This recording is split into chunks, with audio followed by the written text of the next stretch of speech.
So, last we left off,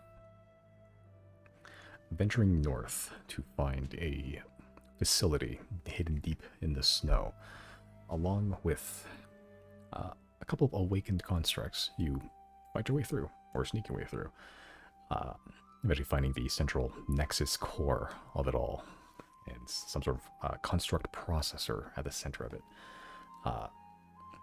Through that, you have awakened the newly reborn construct race that have called themselves the Receiver at the sacrifice of one Jana Burgess, as well as her Blackbeard companion, Giorgio. Following the aftermath of this, some conversations were had with the Receivers, the only two sort of pseudo-leaders in the span of time where they're figuring themselves out, George and Jane. You learn some things that they have kept in their memory bank somewhere, that they have willingly shared with you as much as they possibly can with how addled their newfound minds are. But they reveal the existence of a second facility, ML01, located somewhere mountainous and southward from where you currently are. Guessing that it is located somewhere in Kalbe, the ecosystem matches, the description of land matches more or less. You head south with Jane in tow and hoping that they can turn some of the new construct minds to their awakening as well. Picking up Gary and Merrick on the way for their expertise in affairs in Narset, which may have something to do with this as well, some information they may have, as well as Merrick, who apparently hailed from Cowboy at some point, informing them of Jana's passing, informing a number of people, actually, Orville. The two corners that are currently living together, roomies, if you will, agreed to accompany you for now, to offer their expertise, their skills, their prowess in battle even. And that is where we pick up, with Polaris still somewhere in the forest as you all board, and Polaris is heading to where? East. Okay. East, and then a little bit north, and then more east. And then probably a little bit more north. Okay. So just somewhere generally in Kalbe. Or, I guess we could ask Merrick if we want to land at the Demon Gate, or if we want to just get straight into the country. That depends on what you want to do. Are you looking for this place that you're describing, or do you want to engage in talks? Well, certainly it wouldn't go unnoticed if we, showed up in the mountain range, would it? I don't know. I haven't been in a while. Is it worth risking? I mean, we do have a dragon. The mountain ranges are what divides the three factions from each other. They're hard to pass for some of us. And they're scouts, at least last I checked. But could get lucky. Will they engage us if we're spotted? I don't know. Maybe. Probably. Well, we're strong enough to take them, but we don't really want it to become a thing.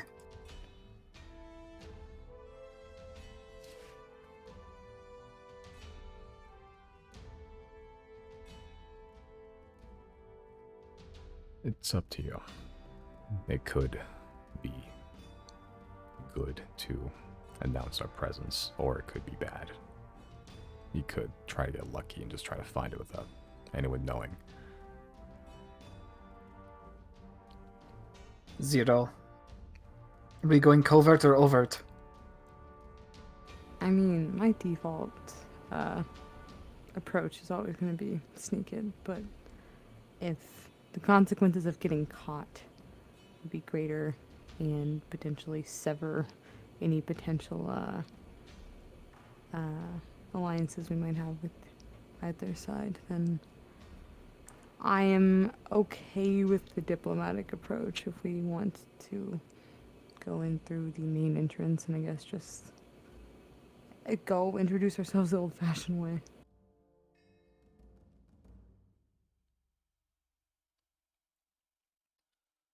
Or at least collect information on the ground. Like, I don't know, word of mouth and all that. We don't have too much time to fuck about, but we should utilize what we have. There was this... What was the description of this place again? Surroundings. Jane's still with us, right? Yes. Turns to Jane. Jane describes a mountainous area, rocky, dry. I sort of going through that description as you're all sort of taking off in the sky as Claire is starting to level out all the clouds now as the conversation is happening. Merrick is used to this, having been on here for a number of weeks. Gary's looking out the window, just wide-eyed, having never really flown, let alone on top of a dragon. He's thoroughly not paying attention to the conversation. As Jean describes the surroundings, mountainous, dry. Merrick sort of cycles through information in his head as he sort of just eventually says, if it's mountainous, it's definitely going to be on the main island, the Churning Lands. I don't recommend dipping our toes into the other factions. I don't know what the diplomatic situation is right now. So which faction are we sticking with then? Bronze Legion. That's the... Sort of just pauses as he sort of has like a 1 to second mile wide stare. The one I'm more familiar with. If it's on the Churning Lands, then I'll be need to head to Lerona. We can stop by Demon Gate if you feel like you need supplies. It's bigger. I just thought that was the entrance to the country. No. It's not? The Demon Gate's a town, or city. It grew. It's a big wall, and it's built into it. Some of it. What would they do if they actually saw a demon at the gate of their town? Kill it. So wait, then what's the part of Calbe on the mainland? Is that neutral territory? It's part of the Bronze Legion. The Demon Gate is sort of the border town that separates Rias from what Calvin Land is. So the Bronze Legion then commands the most space. Currently. Okay, that makes sense. The Bronze Legion is also currently the faction that has the most contact with the rest of the world being connected. I think there is some trade, but I don't know if that's still a thing. It does then sound to me like they're our best bet.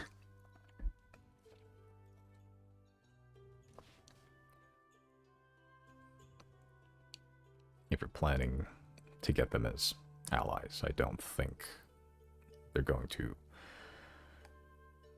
put aside their differences of the other two factions so easily again. Unless you have good information. or a good reason to, which you do. I think if we can approach them and just say, listen, you guys get along with the other two factions for a little bit, and we'll make sure you're most prepared for the invasion, so you come out on top after the dust settles. Good work. It could. All three factions hate each other, but there's one tie that connects them all: is the need for survival, strength, power. Have a little bit of that. A bit of that, considering survival is the entire thesis of our strategy at present. Survival. We also prompted the Crucible War, so if you can pull on that, might have a chance. Well, we also don't really know if this is going to be more devastating or less devastating than the Crucible War. But they can, take solace knowing that Altus and Rias are both going to get fucked by the invasion too. And so will they, if they don't do anything. Precisely. Like I said, it might work. Can't make any guarantees. I don't know if the leaders are still the same. It's been a while. There's also the chance they don't believe us, but, well, we've got some pretty incredible artifacts here. Assuming we can get into Lorono, and I'm with you, there's a chance. I don't really want to be there, but can't sit and do nothing.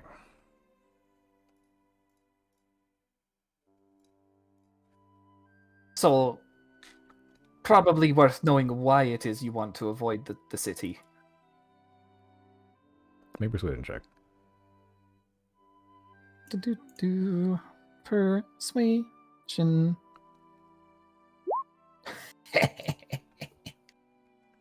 Okay. Your secrets are mine.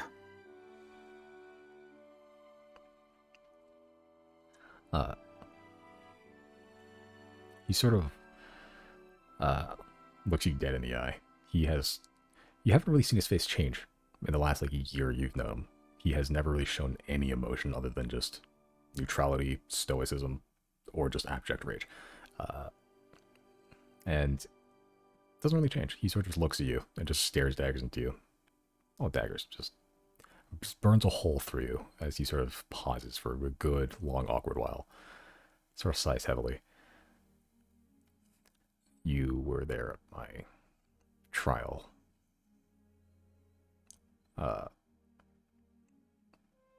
I was part of the Calvin Honor Guard. It's one of the higher ranks you can reach. A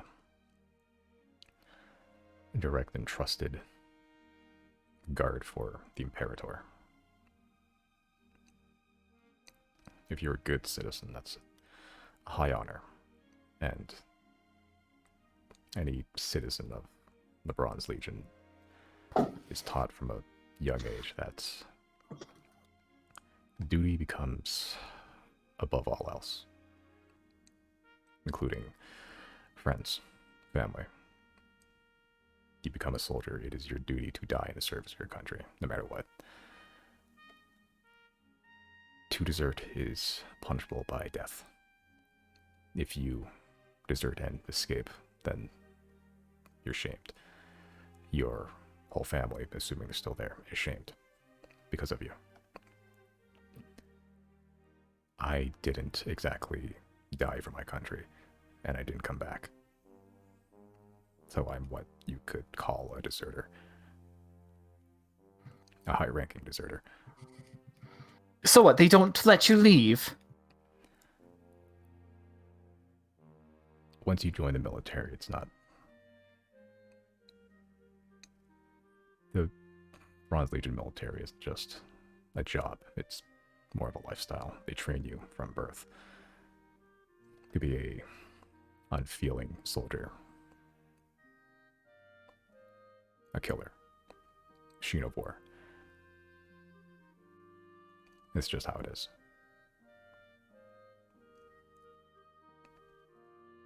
So, no, I don't think I'll be very welcomed here. But assuming the Imperator is still the same man, then he should at least know I'm not a liar. Any other part of your backstory we should know, just in case it becomes relevant suddenly?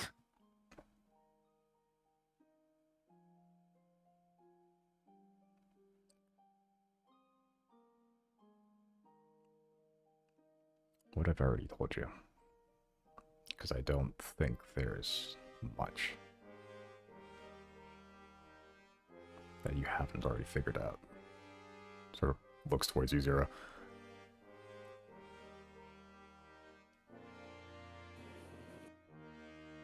What do you say? Well, what parts have I already told you? Because I don't think there's much you haven't already figured out. Oh, What, does Zero know I stuff forgot that we did don't? that. I forgot we did that. What did we did?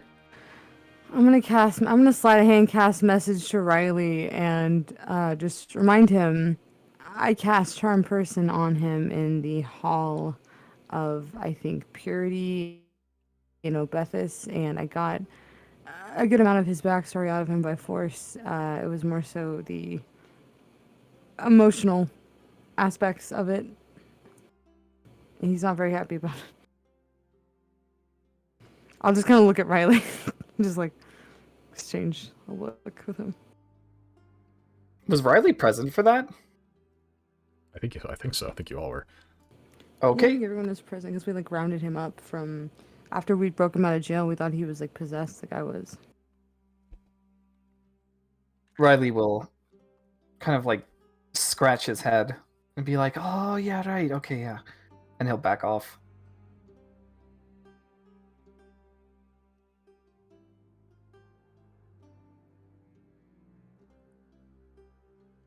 All right. So worst comes to worst, you get some cold stares. Maybe some more extreme people try and come at you. Well, if you do end up in jail again, we have a pretty good track record of getting you out of there. I don't think it's gonna come And to that. specialty at this point. It's one of the only things we do correctly. You don't see his mouth move through the kind of thick gray beard he has. You kind of see his eyes sort of like narrow as if he is smiling. You're not sure if he is, but yeah, after those words of "you're pretty good at breaking him out of jail," so it just goes. Oh, go ahead. I was gonna just say I take a mental photo and put it in my pocket. A potentially smiling Merrick. Yes. Potentially smiling. You have no idea, but potentially. He sort of goes, I don't think they'll arrest me. At least not any hoplites on the street. It depends on what the Imperator says. Assuming he's still alive. Is he like the king? You could say that. The leader, I guess. Of the country, yeah. Of the Bronze Legion or the whole place? The Bronze Legion. The whole country of Kabe hasn't really been unified ever, as I recall what history I do remember. It's always been a sort of bubbling pot of war, as far as I've been aware. But it's somewhat stabilized. Any of the smaller tribes been absorbed by the bigger ones until they're full-fledged nations all battling for some patch of dirt somewhere else. Some grudge from 100 years ago. And a reason to just continue. That seems healthy.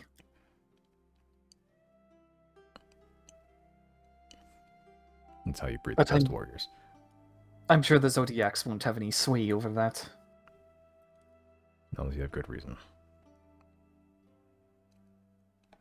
I don't think you're going to be getting the storybook holding hands in the face of imminent death ending you may want, but Oh, maybe a absolutely not.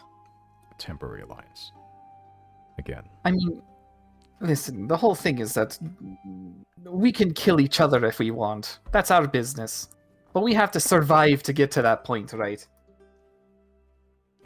What if we use this opportunity to almost assert dominance and communicate? I'm not trying to be like arrogant here and say we can take them easily. I don't think we could take any of them easily, but if we remind these people that we have access to a gun in the sky or a dragon and various other things. I don't want to make threats at them, but I want to make them feel like at least like have some respect that we know what we're doing, and that if they like come at us wrong or they like break any agreements that we made because they want to go back to their silly little feud, that we will personally be dealing with it.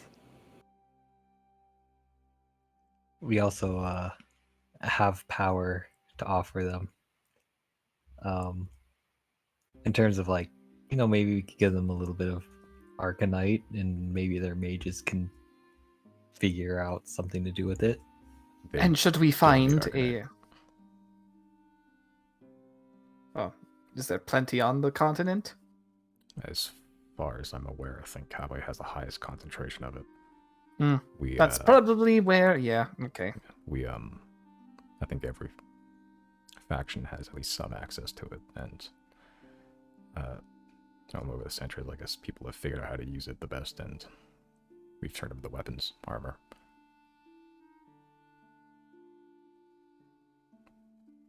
Some of the best around. So, no, they don't need Arcanite. There is still the machine people. The yet-to-be people machines. Perhaps the Bronze Legion can oversee their civilization, take them in as their own, and that will give them a leg up on the others as well.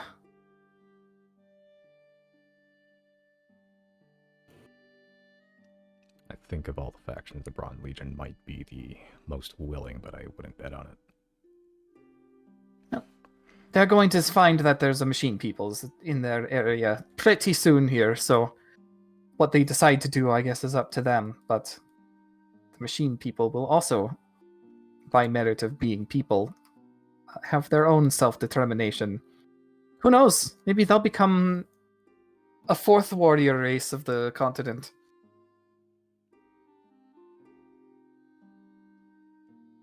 Well, if they are where I think they are, then they should have no issue surviving, if assuming they're still there. Jane, do you have like a sensor that lets you figure out how close or far away you are from it? I don't think so. Maybe if I was back at ML02. Or maybe George. I don't think I have as much memories or technological abilities as he does. I can try. It's still all kind of new to me. Trying is step one.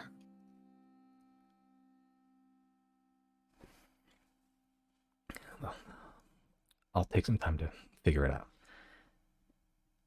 Pointing us in the right direction should be helpful, at least. Even if it's not the most accurate thing in the world. Still a few days away from the border, so no pressure right away anyway. So what is the plan then? Are we going straight to Lorono? Or do you want to stop by Demon Gate? I mean, we don't really need supplies. Hmm. We just need, cooperation. I think Lerono is fine. Lorono's Chris, do the you have- seat of power. It's more of a symbolic and ceremonial thing, though. Even it's really the main city. But Lerona was closer to where I think it is. They may have more information. That's precisely what I'm thinking.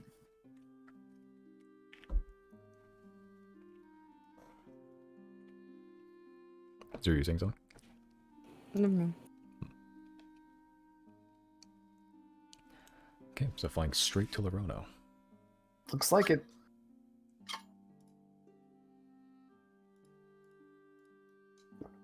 Okay. See how long many days this takes. Oh boy, what the fuck. On the way, I'll send to Yule and I'll just update him about what we're doing.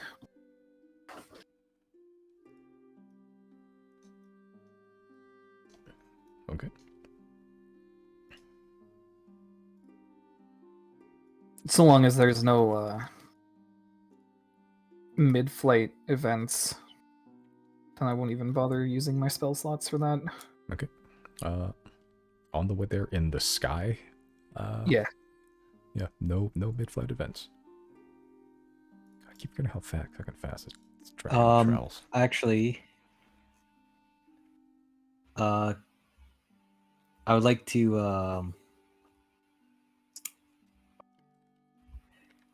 cast clone, Okay. or well, like do the stuff preparing for it, and that sort of thing. So what I would like to do is, I'd like to do it within a demiplane first. Okay. So I'll like open up a demiplane, and then you know I guess I have to get an inch of my flesh, or a cubic inch. So I'll probably just take a cubic inch of my flesh from like the thigh or something like that. A perfect cubic inch. Yeah. Okay. You have the rest of the components for this? Yeah. Okay. Wait, isn't Clone that one spell that lets you basically bypass death? Yep. Yeah, okay. You don't gain any of your items back, but you don't You don't, just respawn. you respawn pretty much. It's like Minecraft where you lose all your items and they're just there, but like you yourself are alive. And it does take some time for the clone to be of sufficient maturity. Right.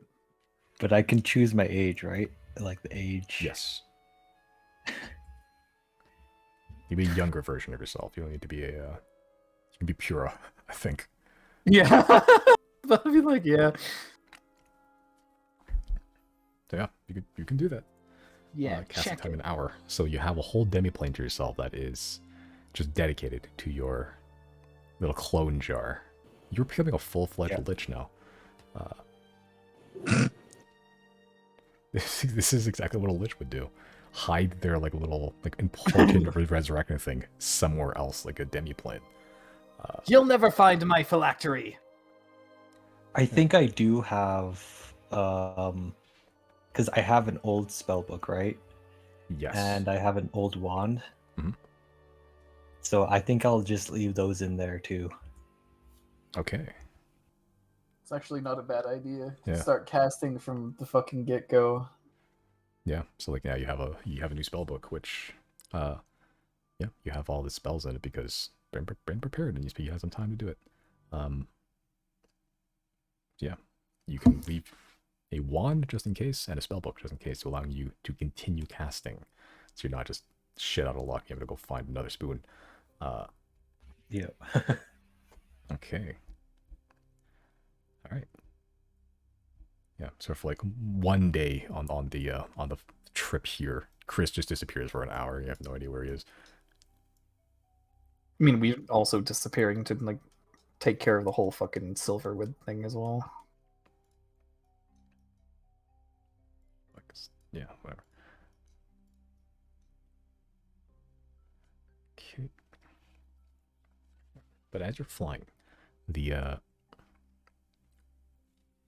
wind and the cold does get more noticeable as the Mother Storm is still going on, as there are not hurricane force winds, but very strong winds that does slow travel a little bit. So you don't get there quite as fast, but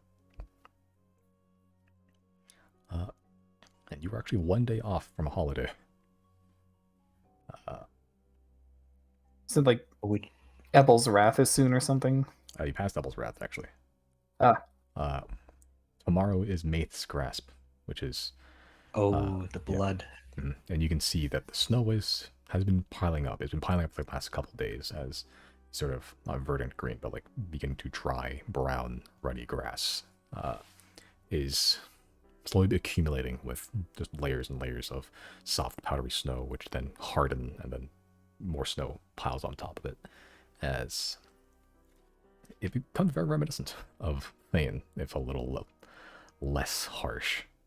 But with the dark days, it is difficult to see even. It's still almost nighttime at all times, even during the day. It's never quite pitch black during the day, but during the night it is. During the day it's like a dim, like just dusk type of light. You'll maybe make out the snow from where you are just by the sheer amount of light bouncing back up to you from whatever sunlight does reach.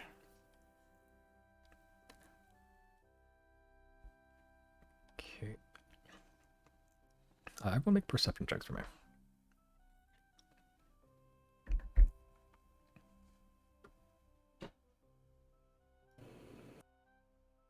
Jesus, okay.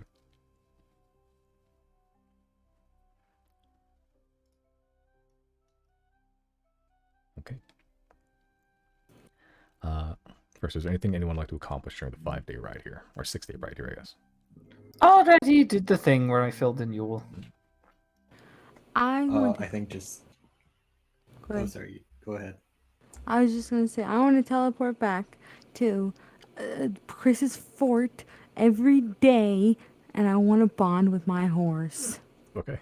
Just make one animal handling check. Fuck you. Fuck you. It's Simon said 5 days, 1 chance. yeah, so you don't have to roll 5 times. That's dumb. Yeah, it was with advantage, but it's also 6. Yeah, you don't. It's not that you don't make progress. It's just for 5 days worth, it doesn't feel like a lot of progress. Puck has become, I don't know if attached is the word, but like certainly used to your presence, and it's just no longer like an excitement, like excited thing that whenever you show up now is just very, very comfortable with you, but not necessarily like, you know, your horse just yet. I haven't been rolling very good with Puck. That's wisdom, and it shouldn't be. Animal handling. Zero, have you tried feeding it fish? I noticed that works for me. I don't think normal horses eat fish. I could be wrong, but I don't think they do. Are you saying that Fieri is not normal? Right, he's like an angry dad. I'm saying he's special. Do we know if anything happens on Maith's Grasp? Like anything weird or like supernatural? Or if there's any places in the world where things happen that might be weird?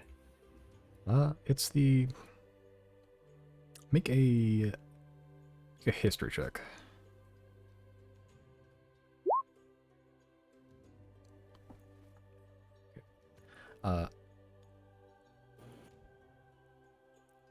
There's never been like any confirmed thing that happened on Maith's Grasp. It's sort of like a fear thing of like whether you celebrate it or not, there's always this like nagging feeling in the back where it's like you should be like doing something on this day. And yeah, that's for most people that is like a sacrifice of some kind, a blood sacrifice. For most people, it's like a the like business of buying like chickens or like other like livestock booms like just on the week before this day, just so that can be used as a blood sacrifice for the remainder of the year.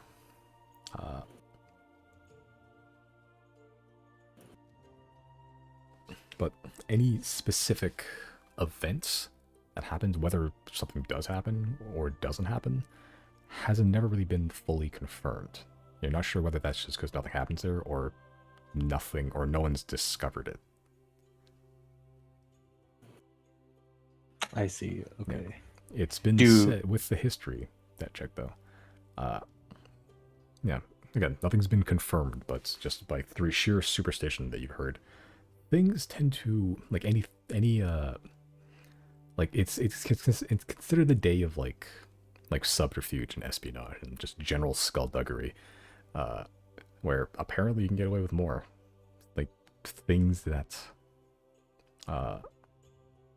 like if you're up to no good, apparently this is the day you should be doing it, just by sheer superstition. Whether that's confirmed or not, well, like magically, or that's just, you know, straight up folklore, no idea, but that's what people say. How convenient. Yeah. it do like, you know, is there like a like serial killers that tend to do a lot more during this week? With the history check, yes. Actually, killings kind of do rise on this day. Yeah, and it's like just like things that you would never be able to get away with, apparently, people do on this day. Just to, yeah, this is the day of skullduggery, of blood, of murder. This is the day you sacrifice something to avoid being murdered yourself. I guess wish it kinda- somebody would fucking try. I'm sorry, go ahead. And I sacrificed a cubic inch of myself. On the day of on May the Grass, you just sacrifice another cubic inch. You can try. Generally, the sacrifices are like a living thing that you kill. Oh, I see. Yeah. Yeah, man. For like most people, it's like a cheap livestock that they buy, mostly chickens or like ducks or something that they just like butcher on the day of, and the next day everyone has a nice chicken feast.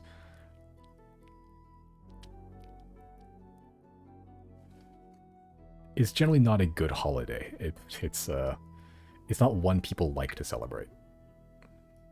It's kind of one that's kind of like a holdover from like the like a holdover superstition that like you're just kind of not sure if it's true or not, but it's, you know, why risk it?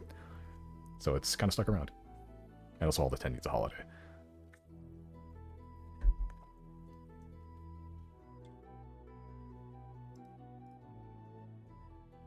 I wonder what Greener Day would be like. I mean, you're like her. I would imagine like head follower right now, so I'm sure you could make a holiday if you wanted to.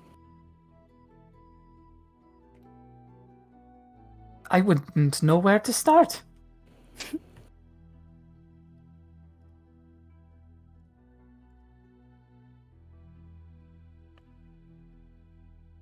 Okay. Any other actions on the 5-day trips? 6-day trips? I want to maintain Janna's altar. Okay. And on the as you're maintaining Jenna's altar, you're actually noticing like extra flowers sort of just showing up. Like when you're not like looking, it's sort of just, yeah, like once every day you check and there's a new flower there. Make a stealth check. Okay.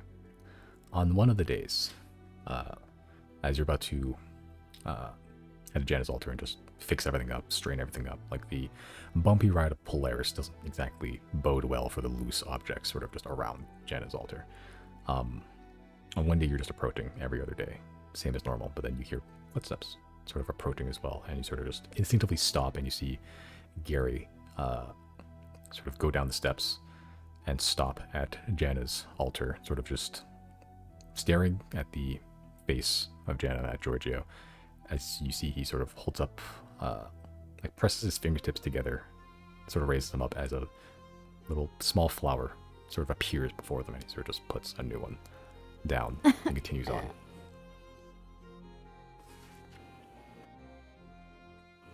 just hiding in hiding behind a corner or a wall or something, trying to silently cry. Yeah. With that stealth check, actually, on only once you saw this, but you're not sure if he's been doing this, but one of the other days as well. Same thing, except with Merrick, and he doesn't do anything, but he sort of, as he's passing just through the room, he sort of just stops at the altar. Doesn't take any action, but sort of just stops for like 5 seconds and just looks, and then just continues walking. Yeah, okay.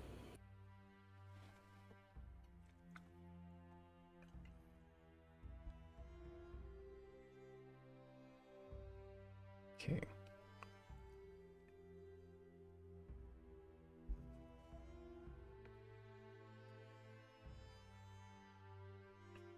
Alright. But as you approach Lorona, Merrick sort of guiding Polaris roughly where you're going. The first thing you notice is not the city, it's the mountain. The map, the Dawn Devourer. It is the most massive mountain you've ever seen. Like, I'm not exaggerating.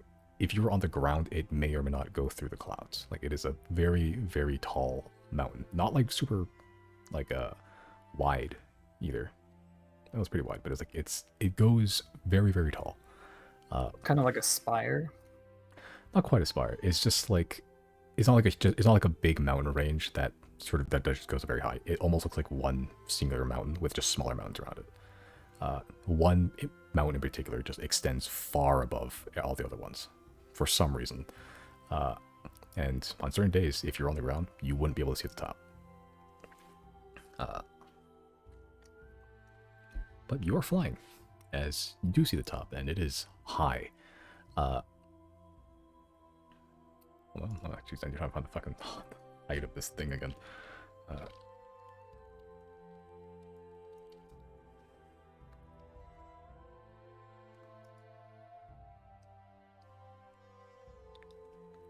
Yeah, it's like on the, just judging from the position from the ground where you can see a city and then the top of this mountain just piercing through the clouds, sort of just guessing. Chris probably have the best guess. It's somewhere like 50,000 feet high. Like, it's pretty high. It's pretty fucking tall. Just rough estimates. But Isn't that like actually twice as high as like Mount Everest? A little under, I think. It's a big fucking mountain. And it takes up a good amount of space. But like, that one spire is the tallest one, and the rest of the mountains are normal mountain sized, and it just sort of extends out to a much larger mountain range. But that one mountain is just very strange.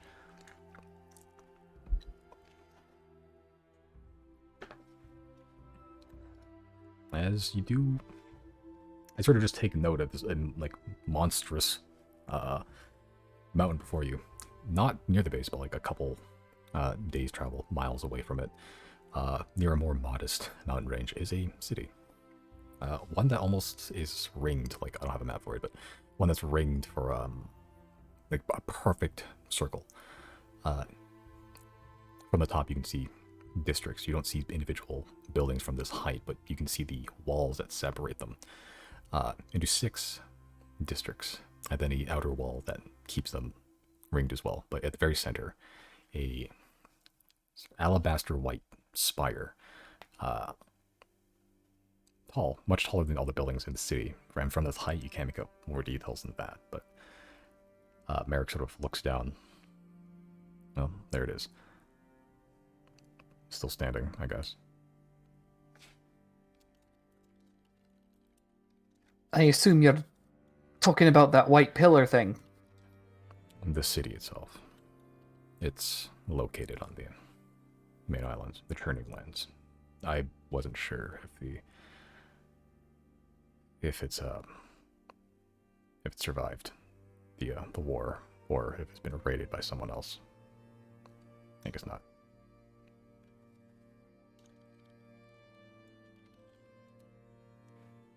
So how do we want to approach it? Dive in? No. they will No. shoot us immediately. All right. Find a nearby forest or something. That'd be more approachable. Just... we have nothing to hide.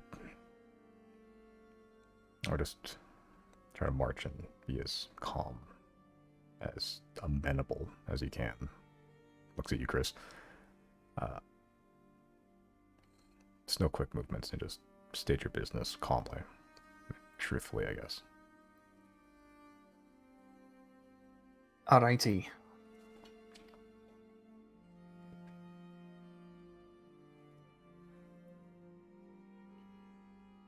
Yep, but as you descend down, it's hard to see a place to land now that there's a white layer of snow across everything. Everything kind of just blends into the same pale expanse. But as you descend further, sort of looping a good number of miles away from the city itself, Larono, and you just see eventually the dim shadows of what light there is during the day, as Polaris sort of parks and nestles in between them, in between two very small canyon, between a mountain and a hill, away from prying eyes, at least ones that you can see, and far enough away from the city that they probably wouldn't draw attention. And it's all white now, so Polaris probably blends in pretty good.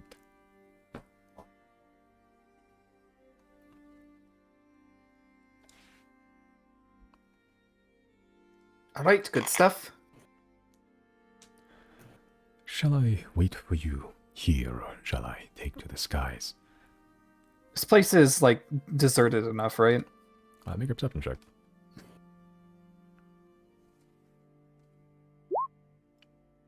As far as you can tell, you're not sure exactly if any patrols are going to come out here, or if there's any other, like, wildlife, or any, like, anything that may spot you or report your location, but as of current, you don't see anything suspicious.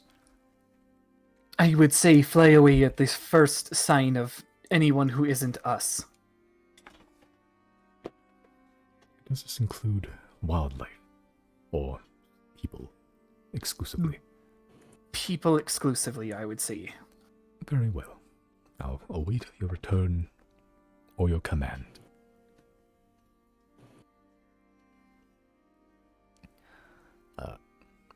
As we're all sort of stepping off, the fall-down doors, the stairs, open up, unfold to the ground as a chill wind hits you. It is very close to the month of Crystal, and it has... the snow has been steadily building up over the last couple weeks, as it's now where you are currently, like, knee to thigh height. You're no strangers to trudging through snow at this point, with how many weeks you spent going through in Thane trying to find Polaris to begin with. As you're all stepping off, bundling up, Gary sort of grabbing the bucket he still wears on his head and just sort of pulls it down further like a hat to keep the wind out. Jane sort of stops at the stairs and just goes, "Should I come with you, or do you think my presence will cause complications?" Don't we actually need you? I don't think we can update everybody in the other Nexus on our own. Oh, assuming you're marching there, I can come with you, but I don't know if I should go in the city. Maybe we can disguise you as a person. Does magic Well, work on me?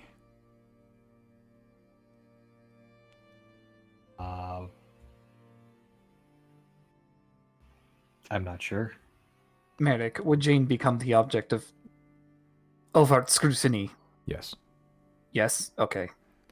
Then how are we going to get our business done here? That kind of... Jane's our piece of evidence that, links everything together.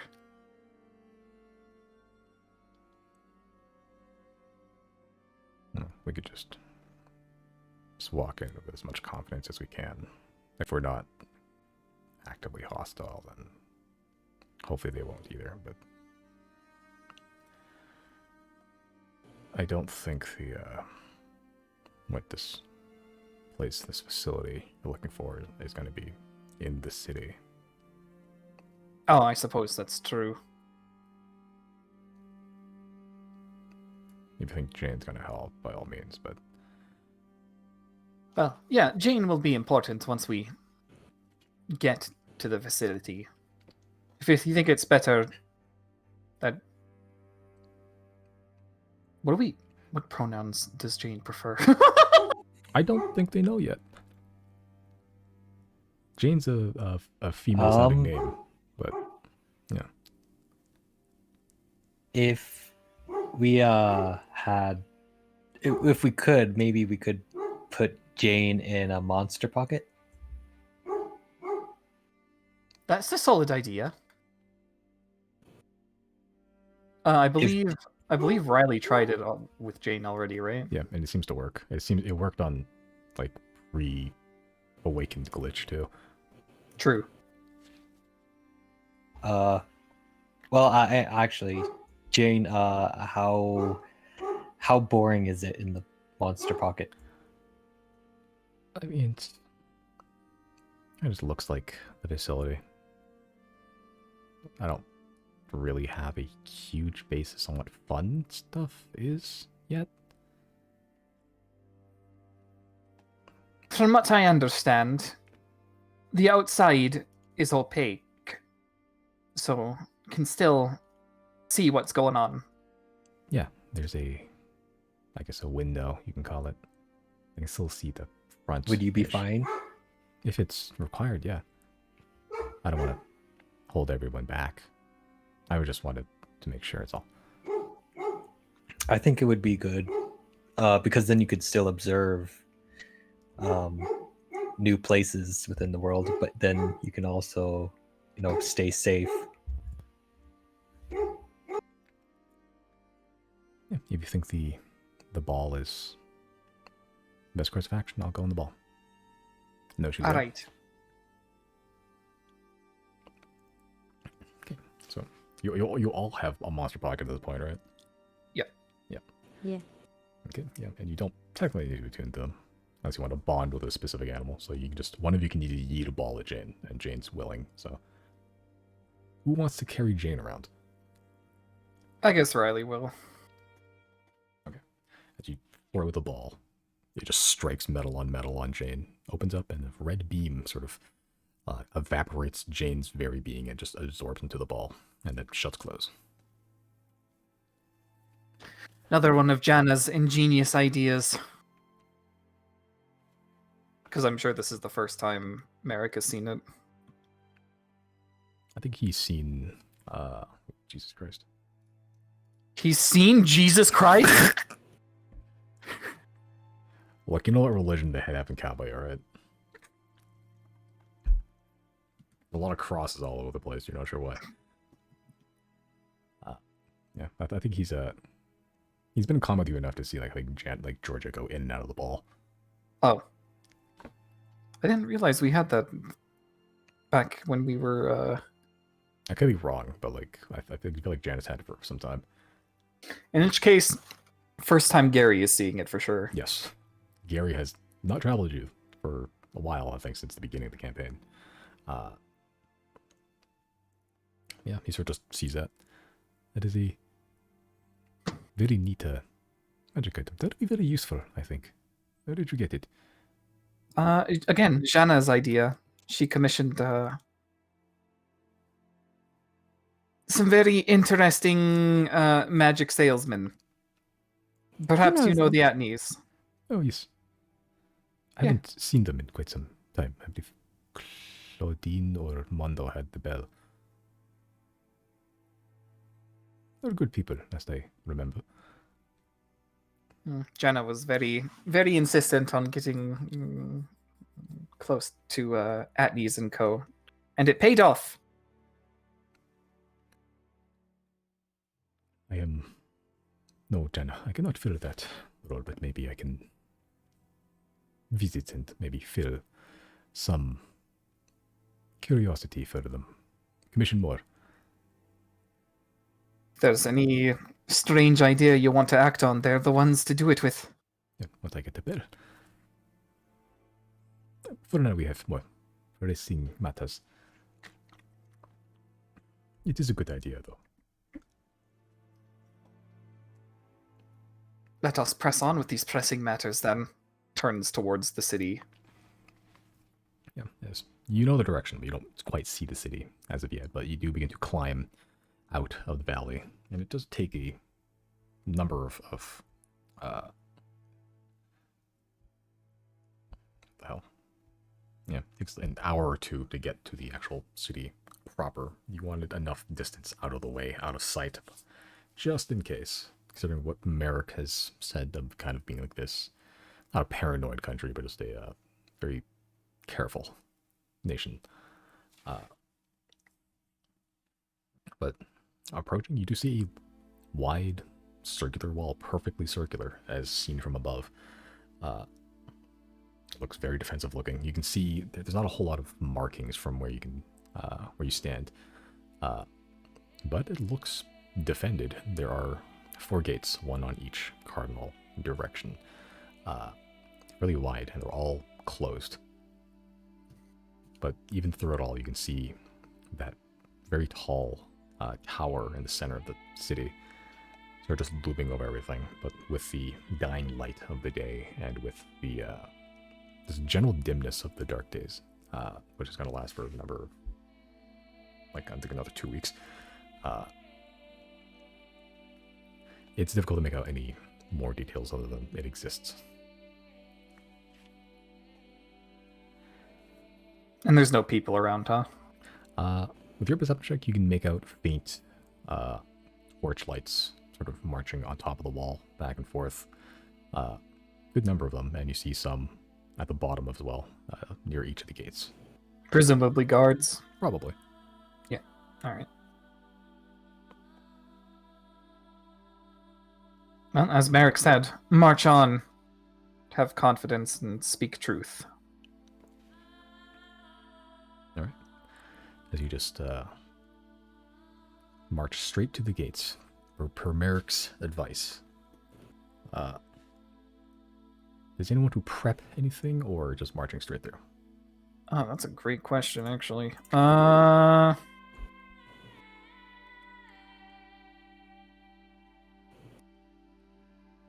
who wants to touch the Destiny Bender for the day?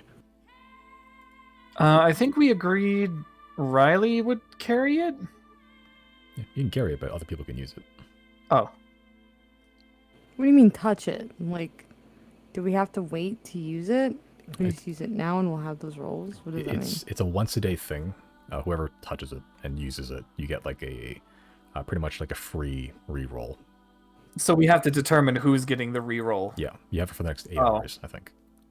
And you can use it at any roll, literally any roll. Yeah, that's a good question. Who wants that? Um, Let's roll for it. Sure. Everyone will D20, whoever has the highest number.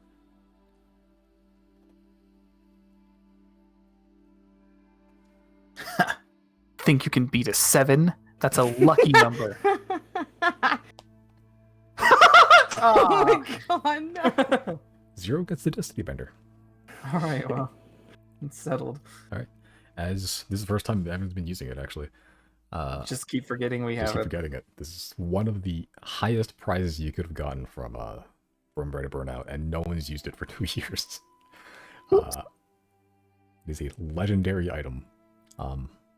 Yeah, but you sort of just grab this silver dodecahedron, this D20 looking thing, like the size of a basketball, and as you touch it, 0, you just see these endless possibilities. Not like foretelling the future, but just like you feel like you have the ability to just rewrite fate once. Interesting. I would like to go see Puck. No, I'm kidding, I'm kidding. That is technically a thing you can do. Yes. Damn, I could have been doing that for Yeah, 5 straight up, days. actually. Yeah, you can. It's once every dawn, so like there's no limit to it. Simon, I would have retcon. I forget we had Nope, it. too late. That's fine. No. This is on our next trip out of the city or whatever.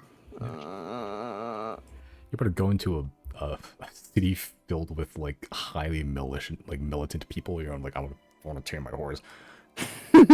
Yeah. Approaching the city after having before getting on the dragon, touching the Destiny Bender and just having this ability to just bend fate once. Just you feel a little luckier for some reason. Okay.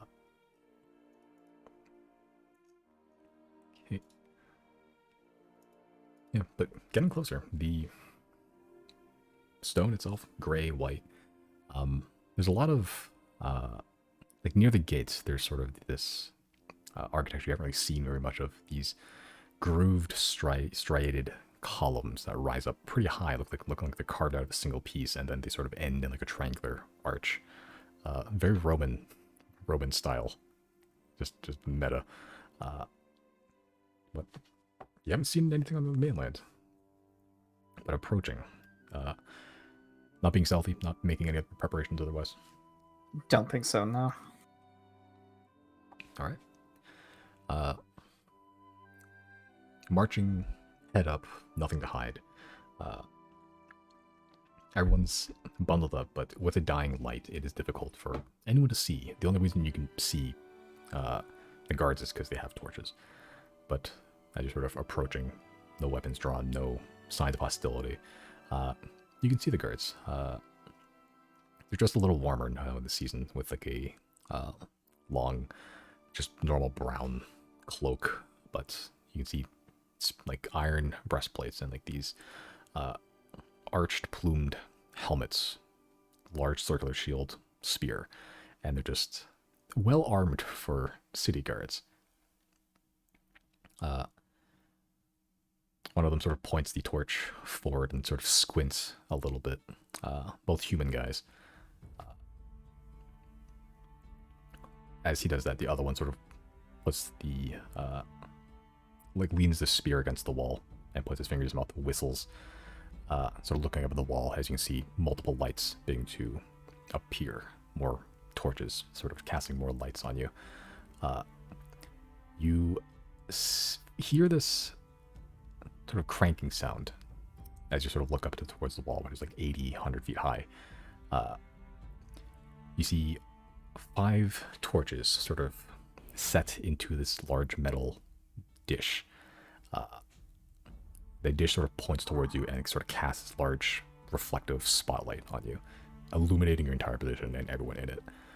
Looking up at it, it's now extremely bright. You can't really make out anything on top of the wall at all. One of the guards near the gate sort of just approaches, torch forward, spear at the ready. What is your business?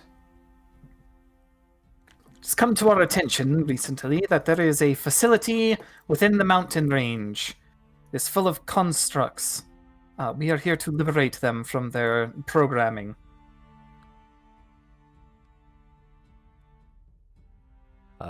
The 2 guards sort of look at each other, look back. We know of no facility. Have you searched hard enough?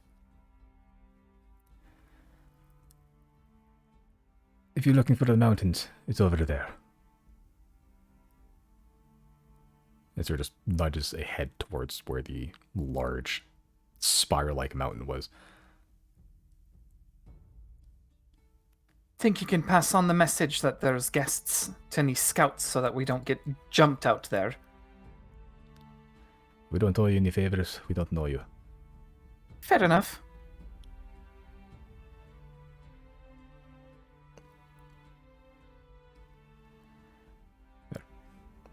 Mountain's over there. Yeah, okay. Shall we then? Merrick sort of walks forward.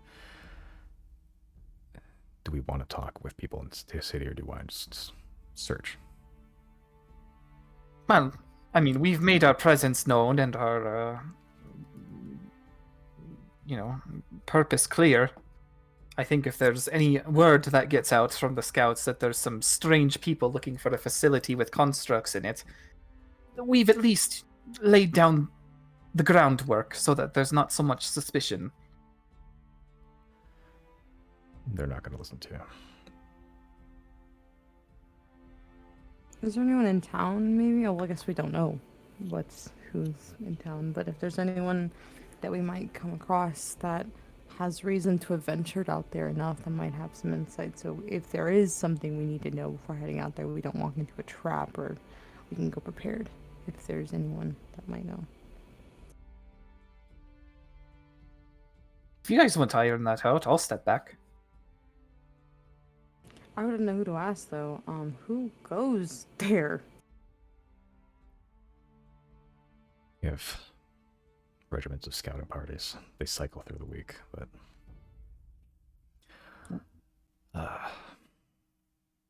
they all answer to Captain Vivuvius. At least last I remember, assuming he's still alive.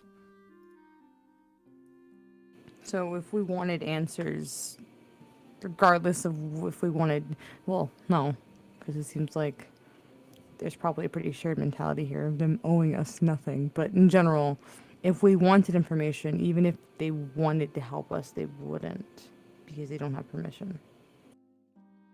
More or less.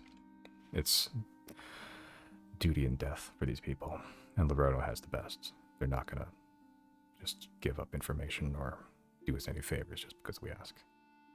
I was hoping that this would be enough, but I guess not. We're gonna need to maybe just give up on the city or try to get to someone higher ranking. Do we even need to do any of that, though? Do we know where it is? No, Well, but it's within the mountain range, right? there's a lot Yeah, of but mountains. if we could eliminate some time as well as eliminate any surprises, I'd like to do that. Okay, that's fair enough. In that case, Riley will turn to the guards and say, actually, will he? Should we tell them that we wish to speak to the locals then? Are they letting it? Oh, so they're not letting us pass right now to go into the town. Not with the current reasons that we've given them.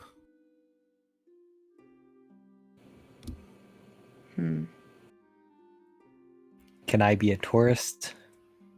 Are you asking them? Yeah. They sort of just look at you.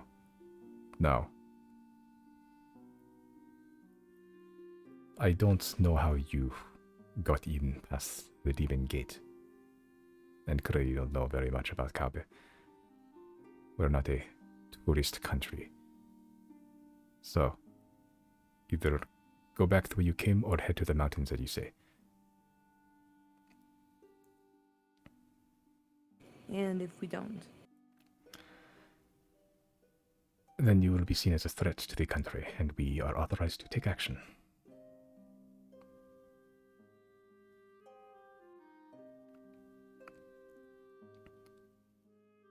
What if I said we're here to offer our services or our allyship, if you will, to those who may need it? Bruno nor the Bronze Legion has any need for adventurers, mercenaries, whatever you are.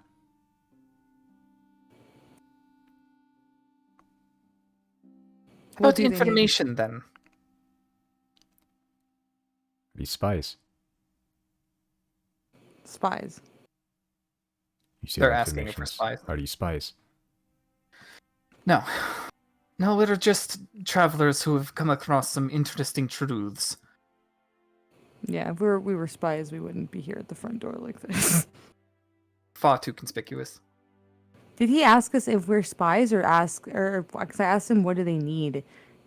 I couldn't tell if he asked if we're spies or if he said they need spies. I said something along the lines of we can offer information, and then they asked, "Are we spies?" Okay. Yeah.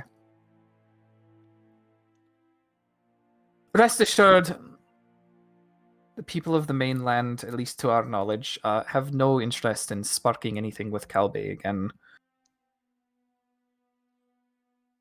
The information we bring is relevant to the whole of Hyde Grey. And beyond.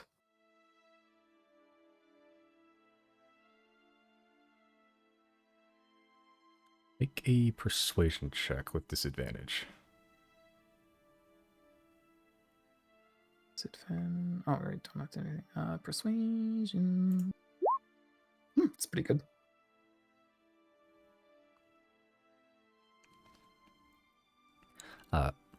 You mentioned information regarding like the severity of what you're saying. They don't like recoil. They don't really make any expression. They sort of stand their ground. What is this information? It is. How do I put this without stirring something? An invasion? An outside force from beyond Hyde Grey seeks to. Well, to say eliminate would be not quite accurate. It is an uncaring force, one that simply wants to propagate itself. And it is on its way here. Our entire realm is under threat. And we are doing everything we can to make sure that Hyde Grey gets through it. Also, it's not just us who has information on it, but there's other parties in the world that are constantly trying to seek information on it as well, such as the government of Silnia, in Silnia, and other parties, other maybe off the grid parties, and that sort of thing. So this information does allow Cowboy to have a little bit of the upper hand on how to deal with it. Not just Calbe, but specifically the Bronze Legion, which is why we're at this doorstep and not the others.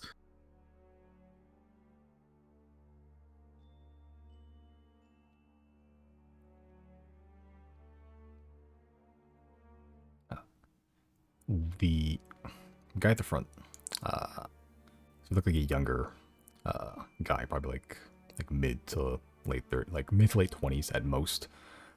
He sort of just rummages through a pocket or so, pulls out a piece of paper and like a piece of like charcoal on a wood stick to act as like a makeshift pencil. He sort of rolls them all up and sort of throws it at one of you and sort of lands at the snow. You can write down everything you know there. Give to me. I'll hand it to someone. All right, do just that then. I think the only things we'll leave. What should we leave out? I don't know. Like, I'm okay telling them what Silnia knows. I mean, in terms of like they are trying to locate the obelisks. They have acquired one of the gun things. So there's definitely seeking technology, specifically the invaders' technology. There's could tell them the ship in Tetscat.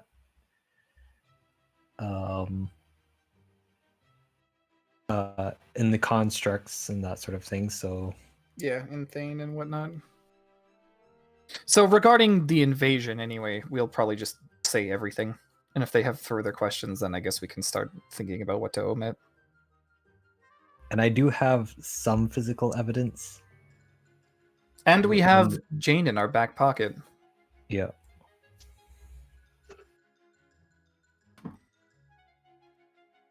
So you're writing the details of the invasion. Pretty much. Okay.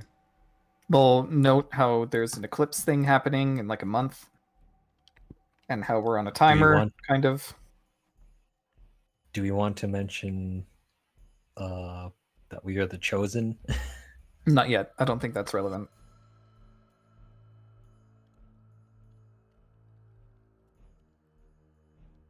Okay, so details of invasion, the eclipse, and what else? So, I guess just what Silnia's doing about it. Could mention the commission too, but I'm not sure if we. I don't even know how much they have connected to it, so Yeah, we don't know enough. Yeah, I don't know that I want to mention the commission or like the Faceless or any other like underground group to any of the major powers. Yeah, not yet anyway. Okay. Because we're not coming here, at least right now we aren't coming here as, the almighty Xodiacs, slayer of the gravekeepers. We fucked over the Arbiter. We don't really need to announce any of that until it becomes relevant. Right now we're just people who have pressing information. Yeah, I gotta keep our cards close. okay. But you're right. It's not a huge piece of paper, so you're not gonna have like cliff notes. Some of it. Yeah, Got cliff beside notes. it. Bullet points. But it's a general list of the bare bones of everything you know of the invasion, the nature of the enemy that you're facing, this eclipse time limit, and what Silnia has known and is what they're acting on based on what you've told them. And you sort of write all that down. You handed them? Yeah. Okay. Sort of march forward. Once you get to a certain spot, the guy in front. Halt there. And sort of stop. He marches towards you. Spear point still at the ready as he sort of holds out the arm with a shield on it, sort of strapped around the forearm, sort of just takes it from you. Alright, then move on. As in move back? You've concluded your business in the city, yes? Don't know yet. Turns to the group. Will we wishing to speak on the ground? We're not really any closer to finding this place. True. If possible, we'd like to find somebody with more intimate knowledge of the mountain range. You're not getting into the city. Don't really need to. Can I can you describe the environment around us right now? Not environment, I should say, but like the surroundings. Currently you're on like ankle deep snow. It is a ringed city, and you're currently just at one gate, about 50 feet from them. The guards have sort of met you halfway. There's a large spotlight shining down on you. And around you is sort of just darkness and some sparse woodland, all covered in snow. Are we okay? So we're still a good distance away from the gate, right? Mhm. Oh, sorry. I didn't know if we were close enough to the gate. I wanted to see if I could see Thieves' Cant or anything anywhere, but I guess we're too far. Yeah, hard to I tell guess from distance. as this is happening, can I send Azek in, kind of like slyly, just to send him in and just to fly by the gate to see if there's any Thieves' Cant anywhere? Sure. I cry just over the gate into the city itself. I'm not gonna send him into the city, just like by the gate, by the surroundings near the entry of the gate, because I'm hoping that, what we're looking for is someone who's scouted out there before, and I'm hoping that the people that would do that would be a sneakier bunch of people. But anyway, I just wanted him. I don't want him to go into the city because I don't want it to be like he's invading. But yeah. Okay. You can try. Make a stealth check for Azek. 1 second.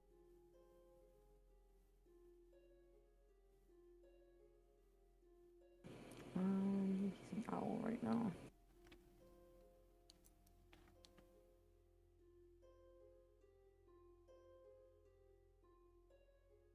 Okay.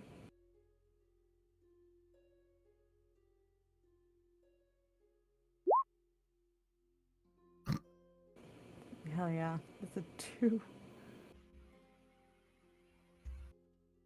Okay. I sort of try to slide back. You're still kind of in the spotlight. And you don't know how many eyes are currently on you. But that sort of 5-ringed torch system with the sort of like large metal dish, just reflecting this giant beam of light on you. You try to slink back toward the edge of the light, just in the darkness. So you try to summon Nazik, just throw him into the shadows so you can use it as cover. The moment you do that, the spotlight shifts and shines onto your position as they get a clear view of you and the image of Azik fluttering into the darkness as the spotlight goes off of you and follows Azik like perfectly. Someone is just tracking Azik. The guard, Riley, that you're talking to, sort of sees this sudden shift of lighting and gets more defensive, backing up, spear at the ready, sort of pocketing whatever you gave him, the piece of paper. What's Azik's AC?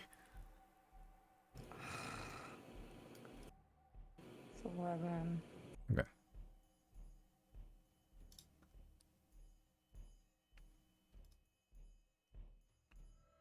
Don't feel like changing destiny on this one, huh? It's not a zero's roll. Oh, shit. I'm really not trying to get into a fight with these guys. This is so silly. I was just hoping like we'd get a sneakier hint by the door, but Jesus Christ. As the spotlight is tracking Azik, you see a number of crossbolts zipping past, hitting the snow and just burying themselves until they're out of sight. You hear a number of them, just little twangs of string as they sort of sail through the air, cutting through the falling snow, and one of them does eventually strike Azik, who visibly explodes into shadow and smoke. The spotlight sort of slingers to where Azik was poofed, but the guard in front of you, Riley, and everyone really, sort of backs up defensively. What was that? What did you do? A sacrifice has been made. Oh no! What, no, out of character, what angle are we taking right now? Hold on a second. That is brilliant.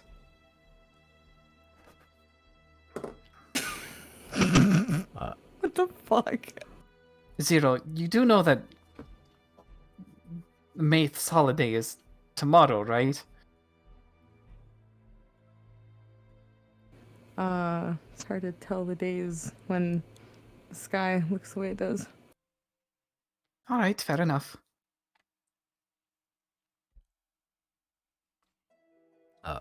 Chris, make a persuasion or deception check, your choice. Does he get advantage if we're backing him up? No. Riley, like, okay.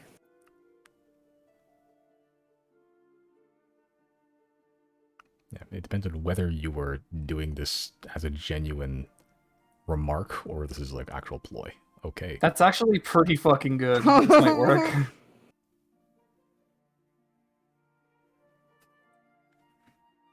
Make an insight check for them.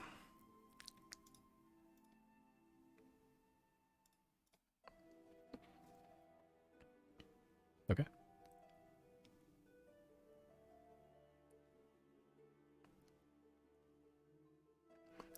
The younger guard in front of you sort of doesn't get what you're saying.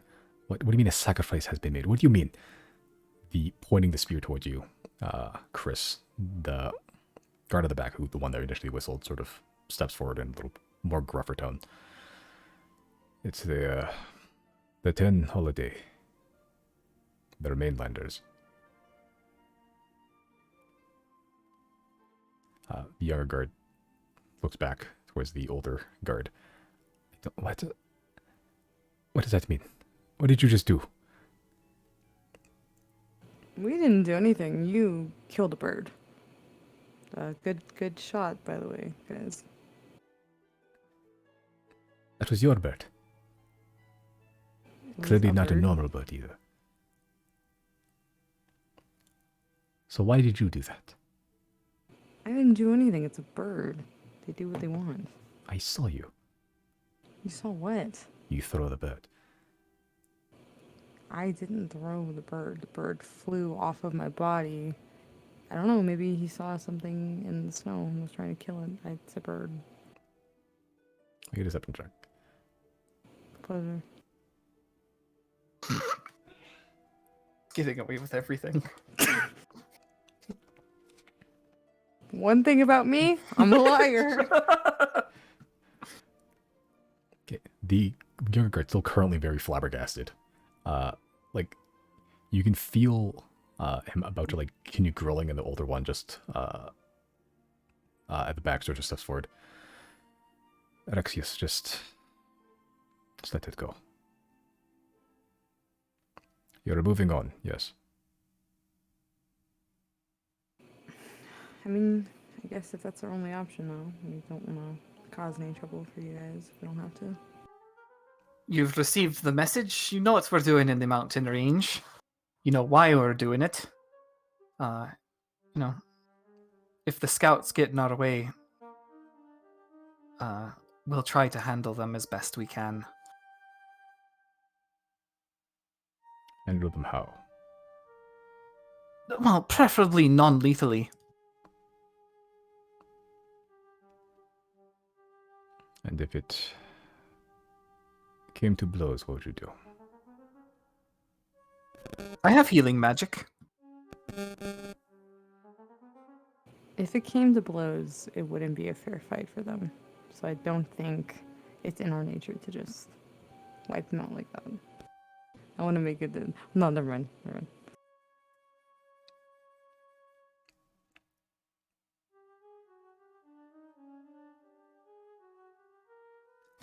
The older guard, as you say that, sort of marches up towards you, without the sort of like very almost over vigilant nature of the younger one. Sort of just walks up to you, Zero. The spotlight now hovering towards your group. The older guard, he stands about like a couple inches taller than you, sort of looming over you. You are new to Kabe, correct? I shrug. I do not know how you got past the demon gate, because judging from your demeanor, you wouldn't have gotten past the demon gate. I don't know how you made it past Kazni. Judging by your behavior, they wouldn't let you port. Do not get in the way of Legion business. If you continue to stay on Kabe, do not interact with the other factions. Most importantly, do not underestimate the warriors that live here.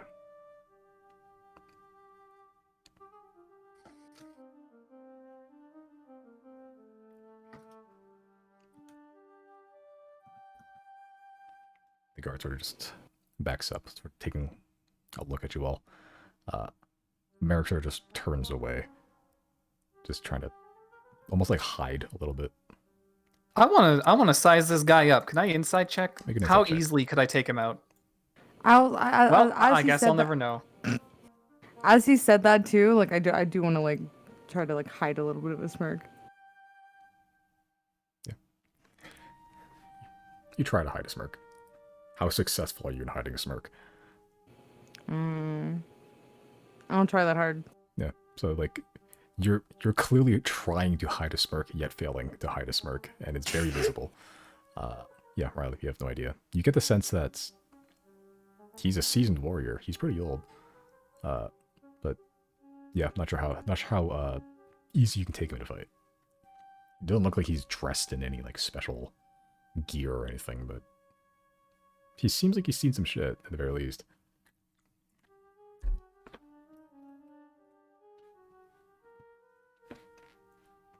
Yeah, but as he sort of backs up, and he sort of looks towards Merrick, because Merrick sort of just like turns away. The gaze sort of stays on Merrick for a little bit, but then just goes back to the rest of you. As he sort of just backs up, not turning around, just backing up, walking backwards, still ready. Not actively pointing a spear or anything like the younger one is, but ready, visibly. Physically, visibly ready. Merrick, as he backs up, sort of turns towards the rest of you. How badly do we want to talk to someone in here? Well, you said it was a time save, but we can just go. I think it would be useful. Is there anything that we have on us right now that we could show them that might help them to understand that we have information that their higher ups are gonna want? Like, I don't know what would convince them of that. We have Jane to. They're not going to. They don't know you, so they're not going to take anything you say to heart. They are soldiers. They follow whatever the superior tells them to. They do their job. That's it. I can get the foot in the door. I just would prefer not to. Then let's not. How could you do that? I'm someone inside knows, probably.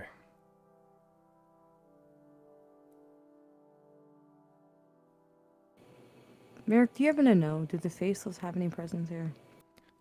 Crime doesn't really have a face presence here. He's not a Legion. Legion is, again, duty and death. Crime kind of goes against all that. So, it's very heavily punished.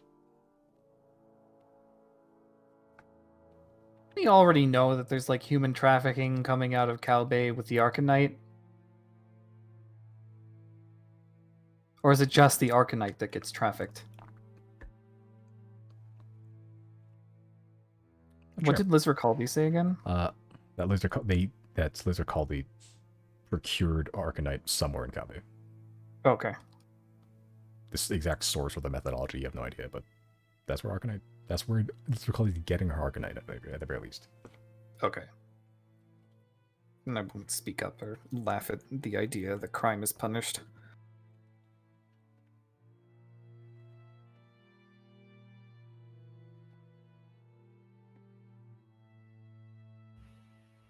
I'll ask them, would it be, how hard would it be for us to have an audience with your higher ups? What are you?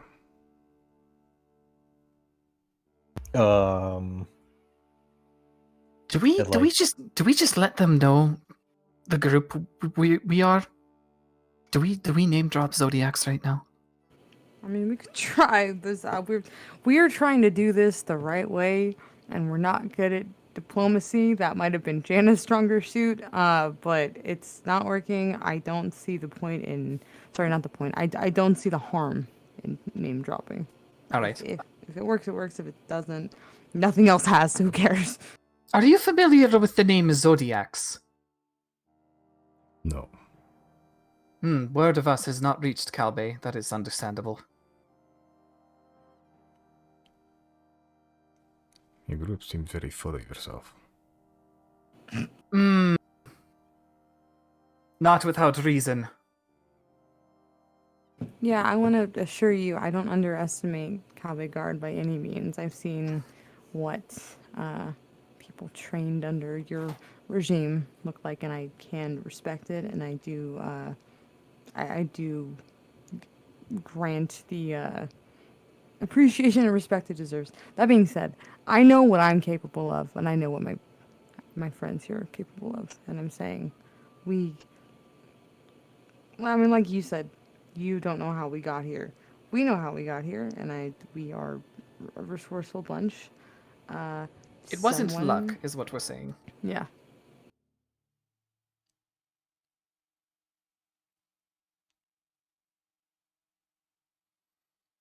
Not ego, but confidence. Experience. These are good traits for a legionary. Unfortunately, you are not one. Unless you have... How do we convert? Are you guys hiring right now?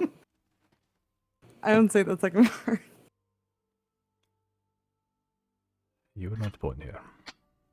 You were not raised by the taiga, the mountains. You were not starved. You were not beaten as children, raised as warriors. It is not a religion. You do not convert. You are born in it, molded by it. Riley laughs. He like audibly chuckles. He's like, he knows a thing or two about being born in it, by it, born in it, being molded by it. Less tiger, more fish. Yeah, as you laugh, the older guard sort of turns towards you. He's just funny to you. I'm just thinking about how similar it is to my own circumstance.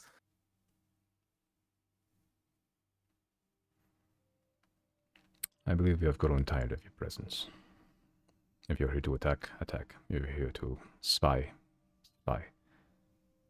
I believe we made it clear what our purpose here is, and we wish to make it as easy as possible, And you so have that we may. accomplished this practice. So you may go.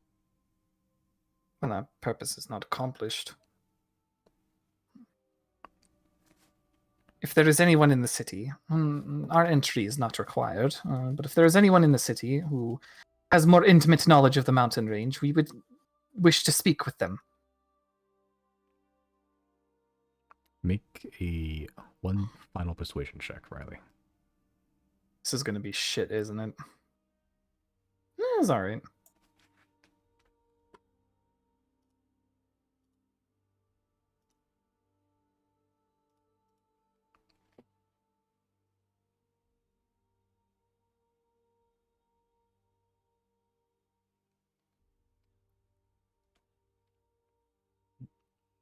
The older guard sort of just stares at you all for some time. Sort of looks at the paper still kind of like being shuffled around in the younger guy's pocket, who's now backed up at this point to be in the same standing as the older one. If you wish to speak to Captain Vivuvius, you may be returned in the morning. I cannot guarantee anything. Whether he sees you or whether he does not, it's not up to me.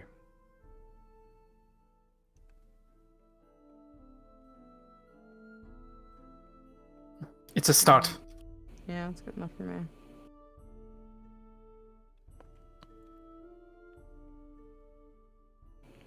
I'm gonna turn to Riley and just ask, what do we do until then? Do you want to try to just go in? What, to the mountains? Yeah. Well, how long would it take us to get there from here? On foot. On foot? Oh. Not foot. The Cherniv land is kind of just covered in mountains. So I kind of wanted to talk to someone about it. I don't know where this facility of yours is. Could be anywhere. Could be right at the base of the Dawn Devourer. Could be right here. Mountains and dry land isn't really descriptive. But it hasn't been found by any defactors that we know of, then it has to be at least somewhat hidden. A small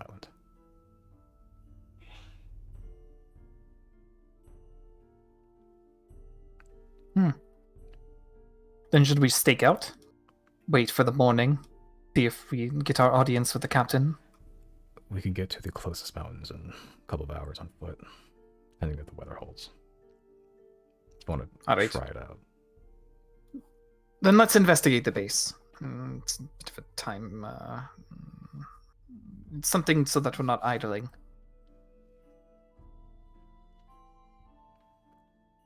I'm down for that.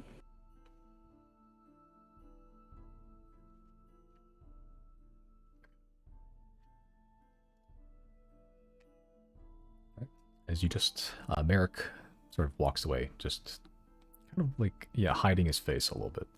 The spotlight sort of follows you for as long as it can until eventually you hit the edge of the woods and you're just more or less out of sight. The spotlight tries to keep following you, but eventually it just gives up. The lights extinguish as the guards resume their position, a little more alert now that there's been an unexpected visitor. But Merrick heads east, only hour or two. The terrain is rarely flat in Kabe. The snow hasn't fully compacted just yet. It's getting close, but you're still trudging through powder and just this need waist-high sheets of snow sometimes. The cold, while not as bad as Thane, is still not pleasant. Yeah, Zero, you've never had to deal with winters, really, until this year and last. But eventually, after 2 hours of walking, you couldn't really see the sun begin with, but just by the full dimness and now complete pitch black, there's darkness where you are, you gather that it is now full nighttime. And checking your watches does corroborate that. Roughly 7 o'clock. The night is young. The mountain starts gentle at first, but then it gets more steep. Varies up and down, but you don't have to, rock climb necessarily, but just slow, painful trudging upwards. Merrick eventually has to pull out a hooded lamp because he is a human. He does not see in the dark. Keeping it low just enough to keep his visibility on the ground so he doesn't break his ankles on a root or something. Everyone make either your choice of perception, investigation, or survival.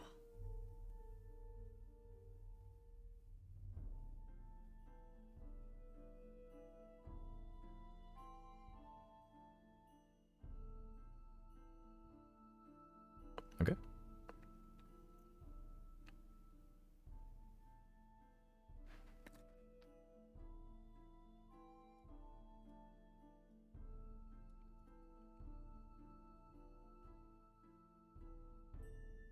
Okay.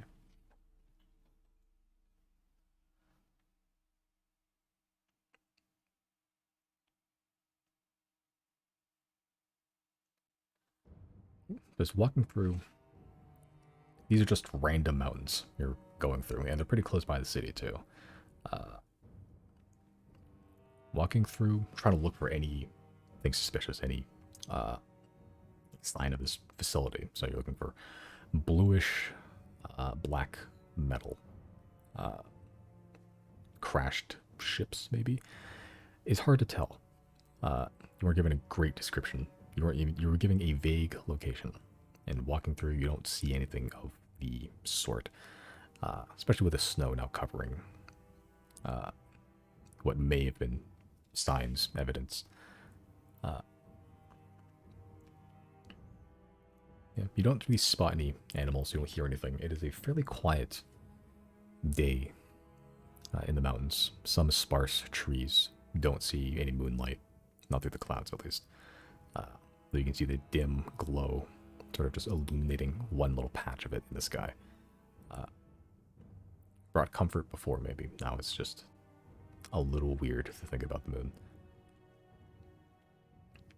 I'm gonna let Jane out of the ball and see if censoring has been developed at all. Okay. If you let Jane out of the ball, Jane sort of stands up. Is already sunk pretty deep into the snow, being kind of heavy and having very narrow feet. Very sinks kind of deep. Sort of just turns towards you all, just rotates the orb. That was a little tense. A little bit. Are all cities like that?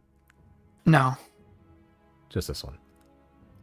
Well, you'll find guards at all cities, but some of them are stupid. Some of them will not question your business, and some of them will not actively threaten you. Were these ones those types of guards? They were those types of guards.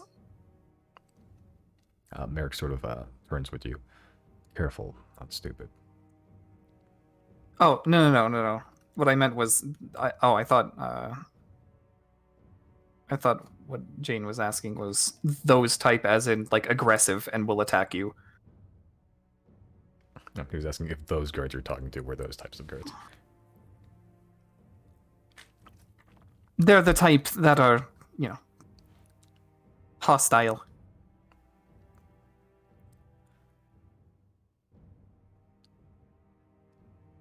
Maybe I'm Is it- just a pessimist now, but I suddenly have less hopes of our future with other people. Well, here is not a great bet, but I think you'll fit in fine, especially somewhere in Silnia. Silnia will be very fascinated to have a new peoples. Now the point's made that once we do find this facility and awaken a new batch of our people, maybe it's best we relocate them elsewhere. Probably. So, are we just searching blindly? For now, we might have some sort of arrangement in the morning for a helper, but for now it's blind searching, and if you've made any progress on sensing things. I'm gonna roll for Jane.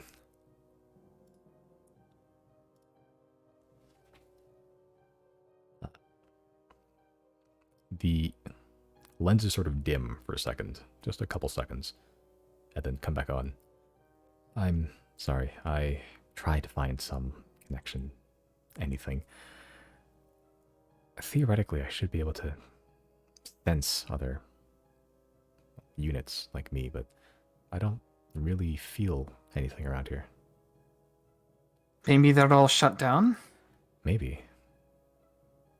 The facility did stop talking after a while. And that was long before the receivers converted, yes? I think so. It's possible that they're all inert then. Or if it's...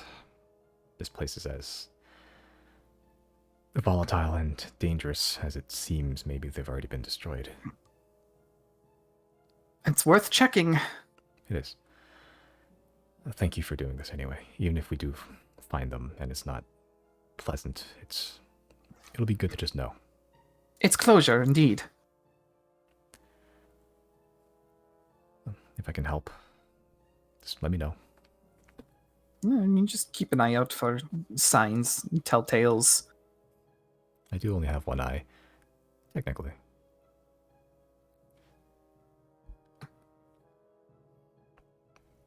No, I'm not gonna bother Jane for the rest of it. What's being a receiver like?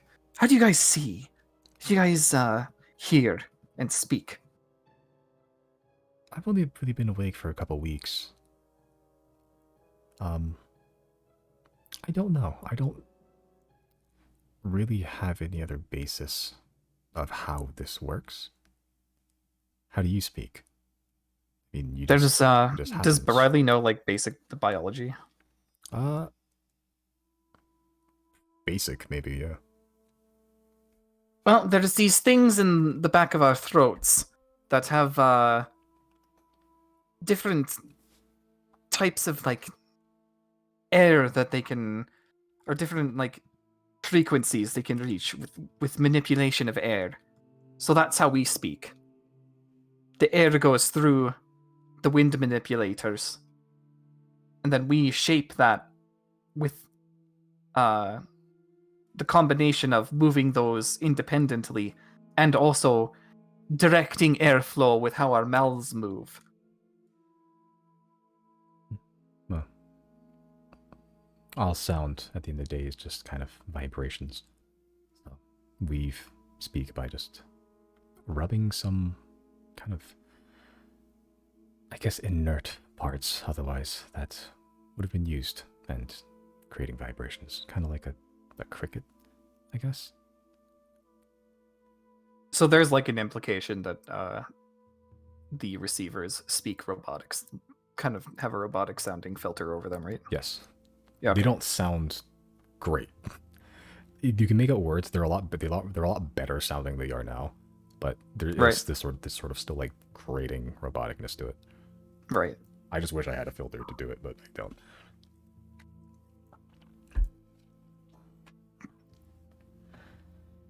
Yeah, as for sight, I think it works pretty similarly.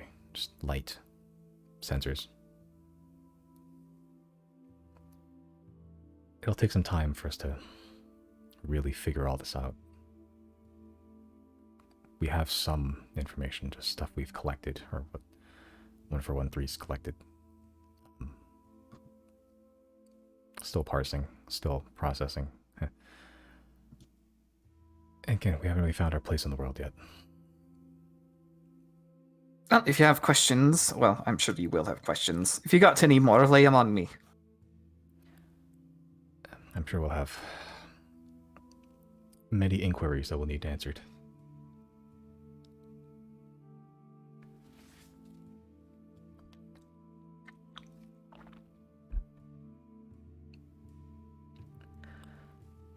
How does...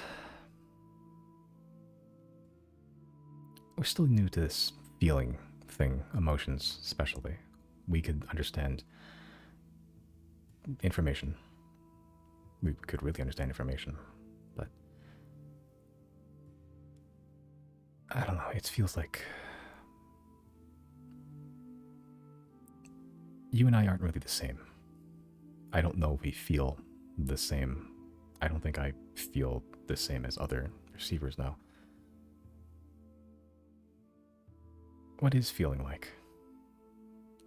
Well, I think you just described it. It's the idea that not all things are the same. Another thing we'd figure out.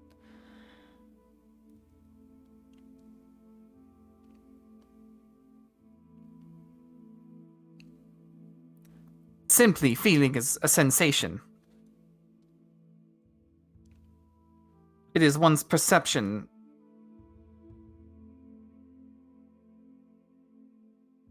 And as you have stated, you and I do not perceive the same, and you and other receivers do no longer perceive the same either. And that is where feeling is born. In the difference in perception. This individuality that you value so highly. Suppose we value it. Some people do not. I'm starting to see its merits. I mean, certainly for me the world would be better if more people were devout fishermen. But at the same time, if everyone was a fisherman, we'd run out of fish pretty quickly. So, in that case, it is better that not everyone is.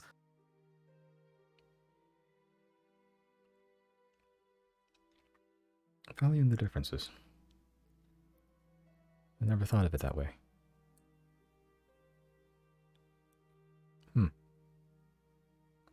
Thank you. Giving me something to think about, actually. Well, you probably asked the worst person you could have. But, yeah, even someone as simple as me has valuable insight, I suppose.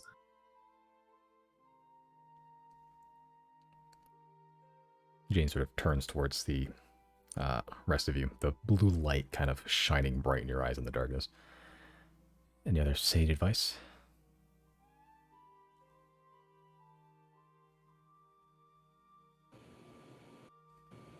What was your question to Riley exactly?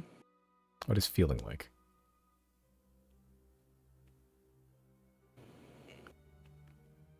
It's like a reaction that your body has to certain things. And it's really important that we don't let those reactions decide our outward actions. So, reacting emotionally has not served me well, personally. But it's like the only like almost like one idea or one like chain of events consume your entire mind for a moment, and you just focus on that for a bit, even if it's in the background. You focus on it, and it's weird. It's not bad.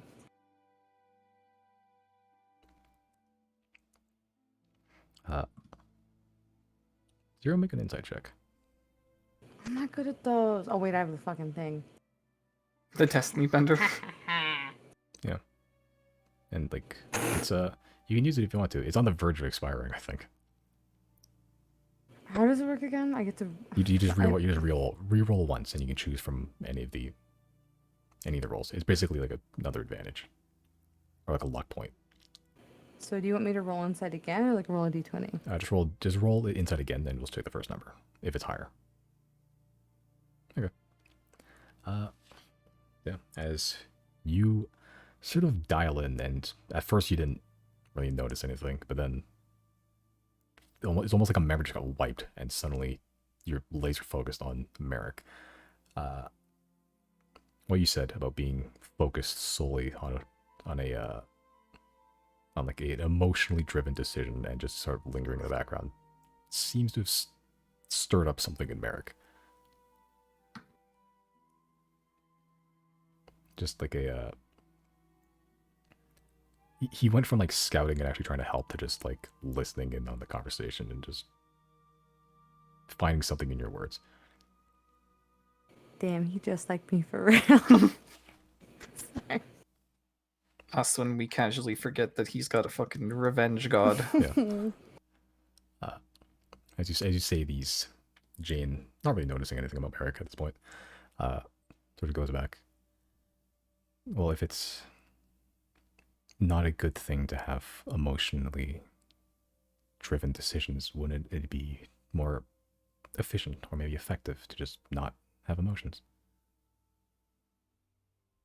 And you just be fully functioning on pure logic and efficiency. No, I didn't say they were bad. I just said you have to take time before you make decisions. You have to use the thoughts in tandem with the feelings. They go best together. You can't have one and not the other. Where one I think works, the other lacks, and so they balance each other out. Go ahead, Chris. yeah, the emotions definitely give you focus on the types of things that you want. So definitely, you have your, the information that you receive through how you're sensing things, but you also want to, take that information and,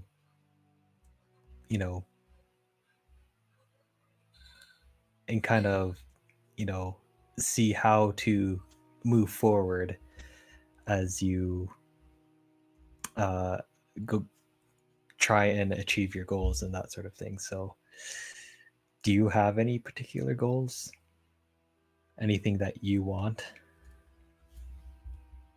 Right now, to potentially awaken more of my people. Again, we're still figuring it out, and I think the issue of procreation has crossed my mind. I don't think we know how to make more of ourselves yet. Even then, I don't know if we can really impart the same awakening. If we could, that'll maybe take time, so... Perhaps the awakening doesn't have to be the same. This individuality.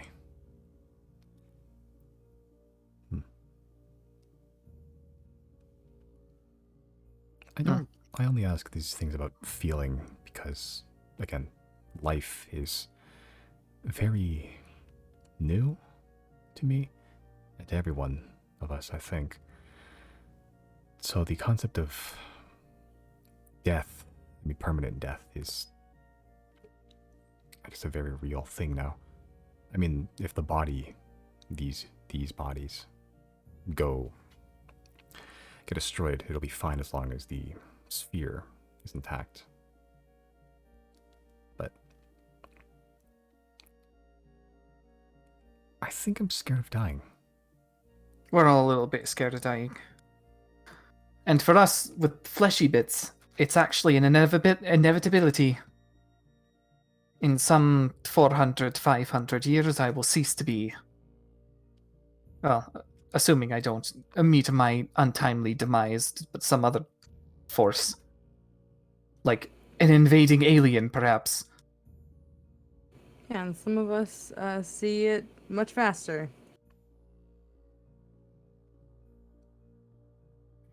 And some study necromancy. Is that what what you've been doing with your off time. Smash cut to just a tiny little fetus of a Chris growing in a jar. Ew! Awful, I hate it. It's the worst part is it's actually happening. Yeah, it is. Technically, there's a cubic inch of your thigh just floating in a jar that's going to grow into a tiny Chris eventually. Yeah, as the you all chime in.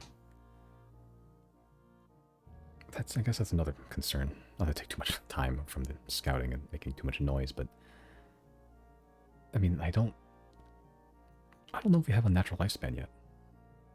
I don't know if we need one or want one. I don't know if that's... I don't know. I mean... How long? I mean, certainly back when receivers were simply just constructs receiving, commands from central server, that process must have been several hundred years, right? Possibly thousands? I Mm. mean, metal, this metal, I don't even really know what to call this metal. This metal doesn't really rust or degrade. It's meant to last. I don't think it's very easily replaceable either. Again, we'll have to figure out our own way forward. Keep in mind, too, because of this individuality, your kind will have all sorts of different opinions on what to do. And it will be up to the most influential of you to decide for the rest of the group, I suppose. Sometimes this means by force, sometimes it means by democratic processes. And usually, it takes time for like a group of people or civilization to really understand themselves. But some people, typically within those groups, try and seek out answers. Either they, search for knowledge about themselves, or try and make discoveries about themselves or the natural world in order to progress their understanding, and then have a more enlightened view of their role in the world.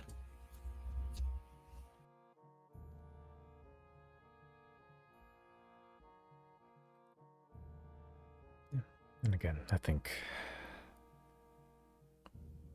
your counsel is appreciated, really. It has given me a lot to think about. Like you said, I think this road to enlightenment. It'll just take time for us. I think we do need to strive for more, as you put it, individuality. These differences between us. To really accentuate the little different facets of this new life we've given. Right now, I think we're very much the same. Indeed, aesthetically, you are almost impossible to tell apart. Perhaps that's the first thing that should be worked on.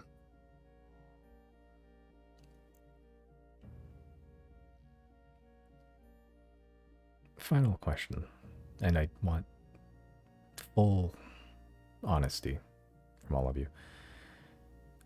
I think in time, when we do figure ourselves out and are able to create more to keep us sustained, do we want to put in a shelf life, artificially induced to death at a certain time, like every other creature, really? Or do you think this artificial body that, in theory, doesn't decay with time or with weather, is that just a quirk of this new race? Well, what do you require for continued operation, as it were? What resources must be expended? Right now, we just need to be powered. And how does one acquire power? Well, normally from these facilities, or at least other ships. They are little plugs or ports that we can slot ourselves into. But without those, we don't really have any. They're meant to generate their own power. Some of them work. Ours did. The facility does. But ideally, we wouldn't need to do that after some time. I would imagine that if you're not hooked up to a generator, then you would simply degrade naturally, yes? Perhaps that could be the... Don't know. You've been off of the generator for a while now. How do you feel? I think I'm doing okay. We don't need to be powered too often. And I'm not in direct combat. I haven't shot this gun in a while. And rest. Is that something you need to do? Maybe go into a sleep mode or something? It does take some time to process the information of the day. Just a lot of stimulus. It's some approximation of sleep, I suppose.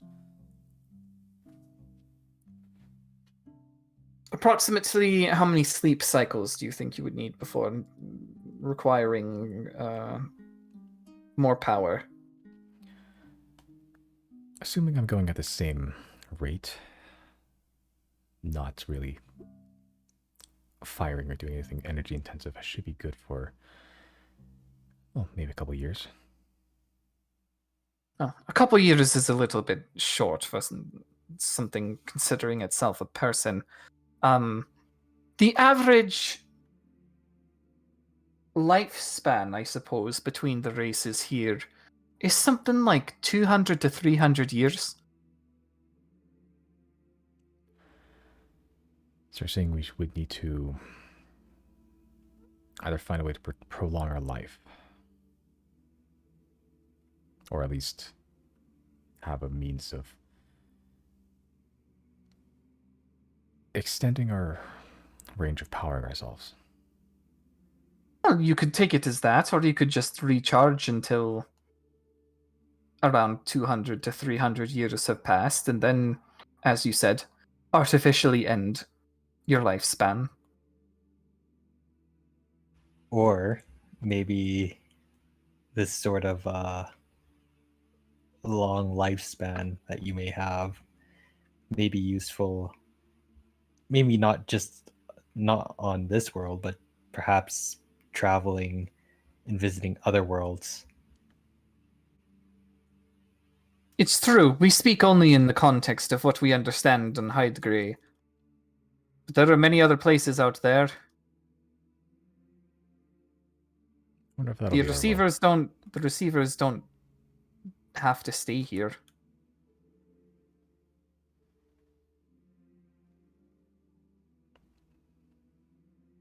I suppose for now we're confined to our facility, at least nearby it. Maybe in time we'll find a way to coexist with the world. Right now we're very much a puzzle piece from a different puzzle.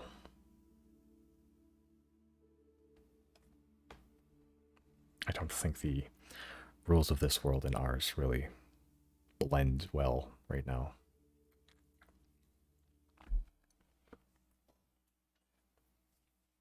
Variety is the spice of life. I'm sorry I didn't Well, take so much of our time.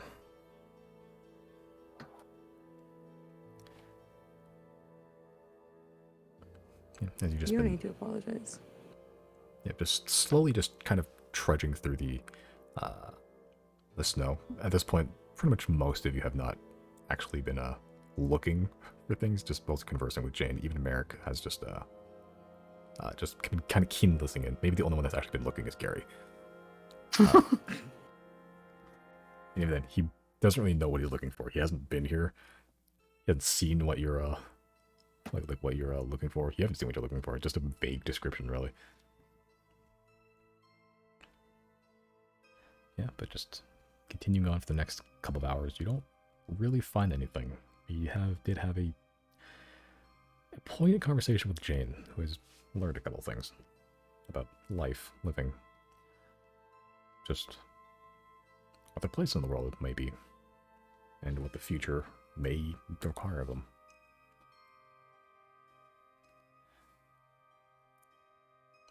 But hours pass, and wandering randomly through the nearby mountains doesn't seem to yield very much results.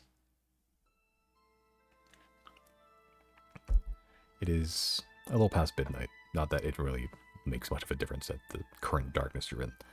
What would you like to do?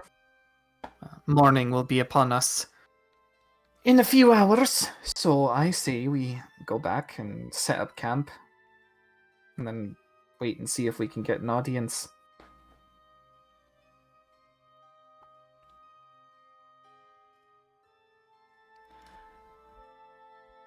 Alright, heading back. If there's no objections. Yeah. Okay. Yep. You're closer to there.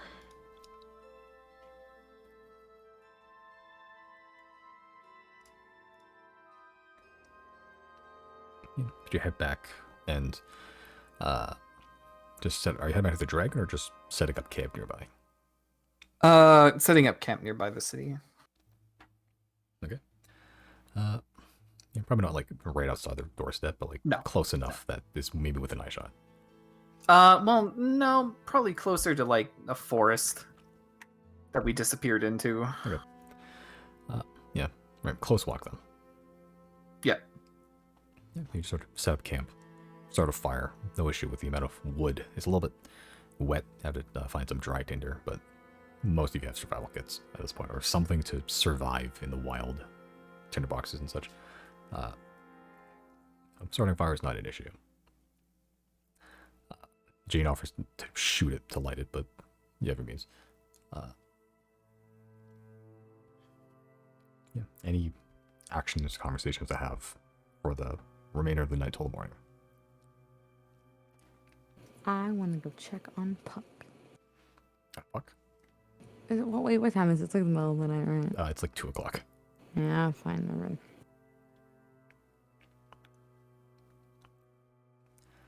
Okay. As you all I got nothing. Yeah. as you all bed down. Hard to tell when morning comes. Just the night gets a little brighter, and that's it. But officially it is now Maith's grasp. The least favored and least celebrated holiday, really. The morning is chilly. The snow has stopped, though it doesn't stop the darkness around you. And you can see the frost and icicles beginning to bend and bow the pine trees surrounding you. And it's just a very calm, dead chill around you. No wind, there's no life in the day. It is just cold, and that's it.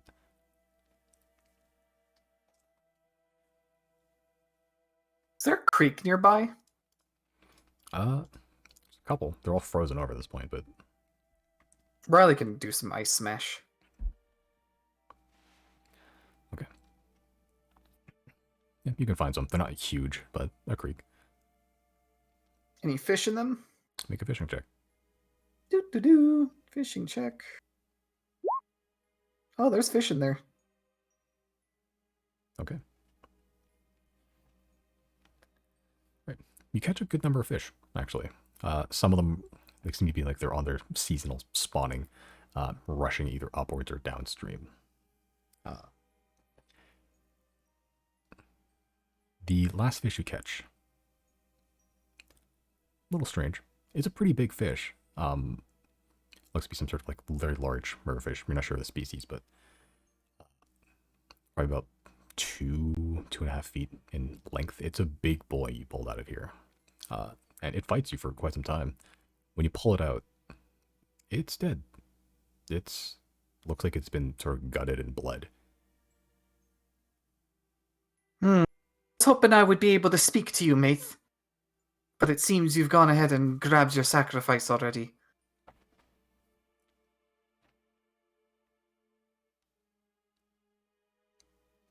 No good response, but you did pull out a giant dead fish. It's relatively fresh, even. Convenient at the very least. He's gonna go throw this on the fire. Yeah, and it roasts the same. It tastes pretty good.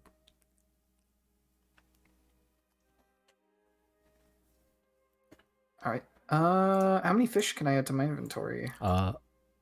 In the middle of the winter, you catch a good amount, but like it's not like, the seasonal thing to be catching fish in the creek right now. Right. Let's say like 15. That's way more than I was expecting, but I did roll 20. Yeah. Sometimes it'd be like 20 or something in like a good season, but 15 in a small creek with a natural 20. Total 35. It's pretty good. Kingfisher indeed.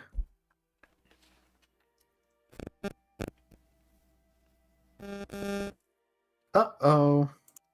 What's up? Just really robot-y. I don't know what happened. Yeah, your mic is making the sounds again. God damn it. Is it still there? No. Strange. I hate it. I hear it fine. No, he's not cutting out. He's just like his mic has the static. Yeah. Yeah, it's just like with like little spurts. Well, that sucks. Or if I can just unplug it. Hold on. Let me try something.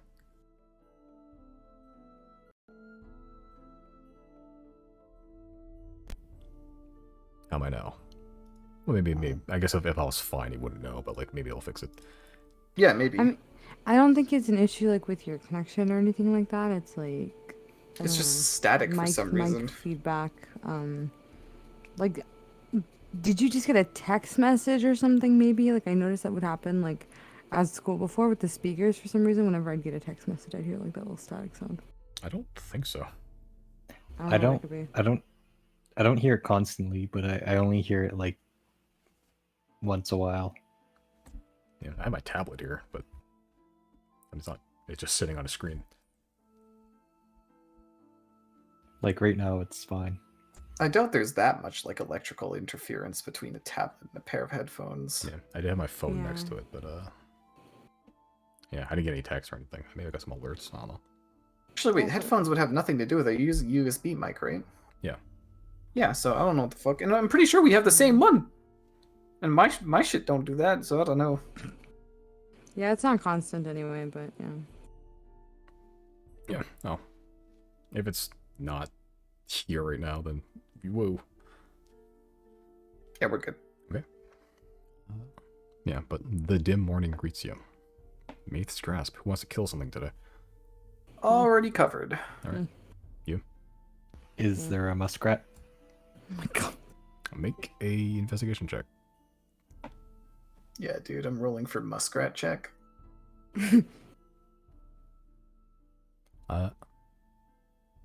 No muskrat, but you do find buried in like a burrow under the snow. You sort of stick your hand down, you can pull out a groundhog. Kind of the same thing. I guess we'll have some groundhog meat for dinner. Raiden, squeeze my groundhog. Squeeze my Get out. hog. Colonel. Colonel, Raiden keeps squeezing my hog.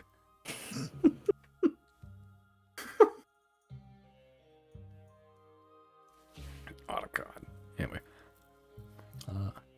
Chris has a groundhog. Riley has fish. 0. Do you want to kill something today? Up to you. Always. Fuck. No, what's up? Shut up.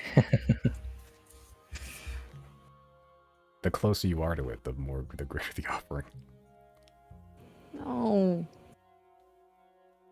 This is for Maith, you said? Yes. And you don't have to do anything. I don't worship the 10 anyways. Fuck them.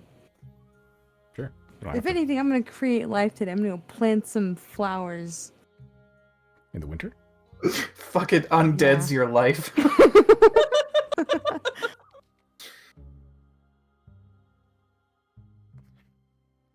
Fuck it. I'm gonna go get somebody pregnant. Creating life now. Knock someone Fuck up me. right now. Fuck me. All my homies hate me. Okay. Alright. But the morning comes. Any final things you like to do? Nope. Yeah, I'm good. Okay. As you head back to the city, Larono,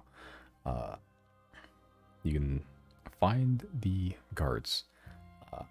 The younger one is gone, but the older one is still there. You approach? Yeah. Oh wait, can I retcon something? Sure. During just overnight while we had time, can I cast Find Familiar again? Yeah. You may. It's dawn, so the Destiny Bender has refreshed. Alright, between Chris and I guess we'll just...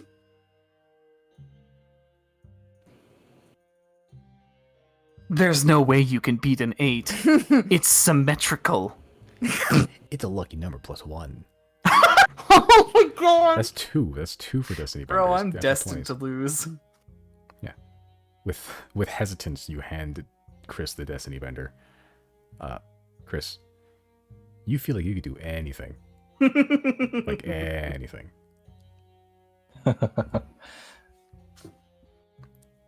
Like you feel like you can grab fate by the balls. Squeeze its hog, if you will. Today's the day. What have I allowed? What have I allowed? Looks at your hand in horror. What have I done? Okay, but approaching the city guard. Yeah. All right.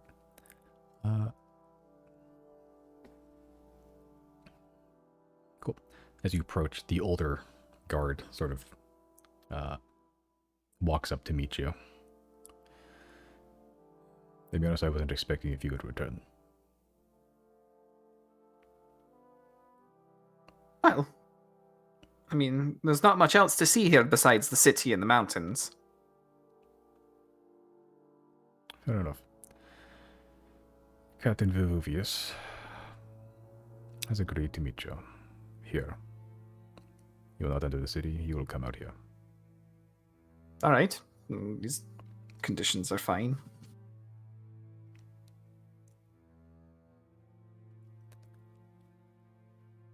Wait here. He walks back to the gate. It's a large gate, like 20 feet high, but he sort of just opens a small door built into it, just so you don't have to open the whole goddamn thing. A couple minutes pass. There's a tense moment. It's light enough that you can see near the top without any, like, torchlight, but it is not great. There's still torches lit, but, yeah, it's not like the pitch black it was before. But a couple minutes pass, just awkwardly sitting there. The one guard currently the gate is still just watching you. Yeah, not with hostility or any suspicious, like heavy scrutiny, just watching. And eventually the older guard comes out the same door, flanked by this behemoth of a man, older, completely bald.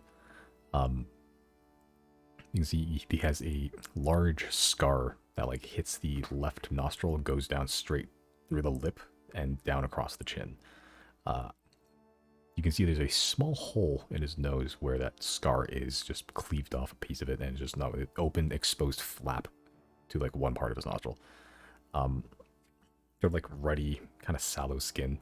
And and just decked out in fairly ornamental looking armor. It looks functional enough, but and it's kind of in disrepair. Kind of has a great sword just strapped across the back, and like stands like 7 feet tall. So it just has a duck down below the door to get through it as he sort of walks up towards all of you. You have requested my presence, it seems. Indeed. Alright, you are the, he pulls out a piece of paper. The Xodiacs, who have, well, you wrote quite the laundry list of threats. Yeah, that's just the ones that are from beyond our realm, too.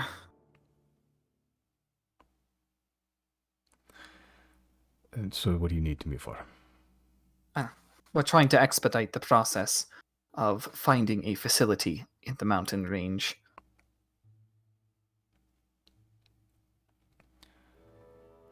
So, what, you want my patrols, my scouts? Anything that will make this faster and easier.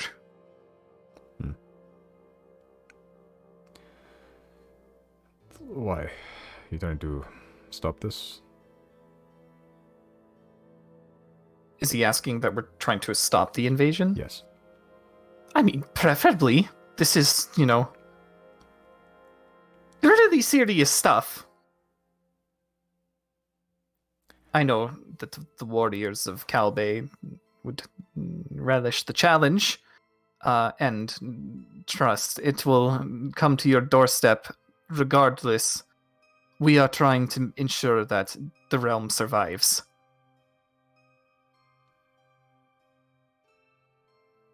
Well, pardon my saying, I'm not in the habit of suddenly redirecting my patrols to help what is seemingly some random adventuring party to fight some invisible enemy. I'm focused on very tangible enemies, north and east.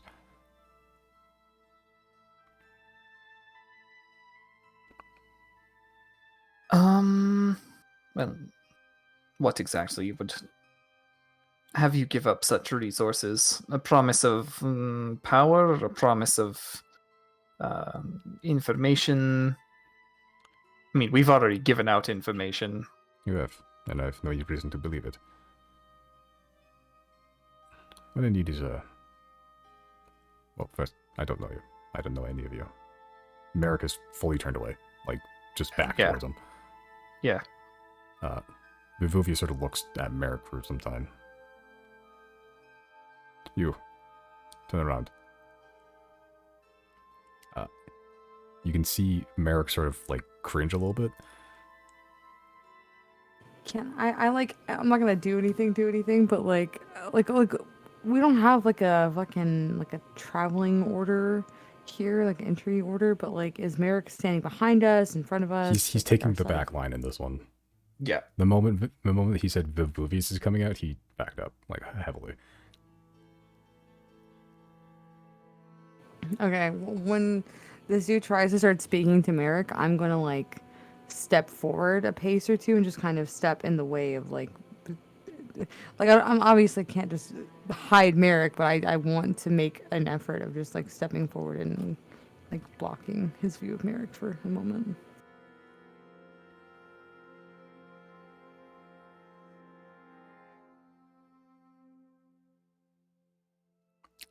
As you sort of step forward, sort of just block the view, Vivuvius sort of just circles and just begins to, like just walk the perimeter around your group, trying to get a look at Merrick.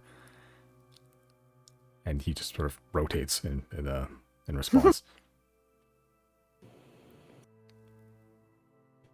How close is he walking to us? He's currently like, he's pretty close. He's like 10 feet from all of you, really. Like, it's not that far. And he's just walking like in a semicircle around you.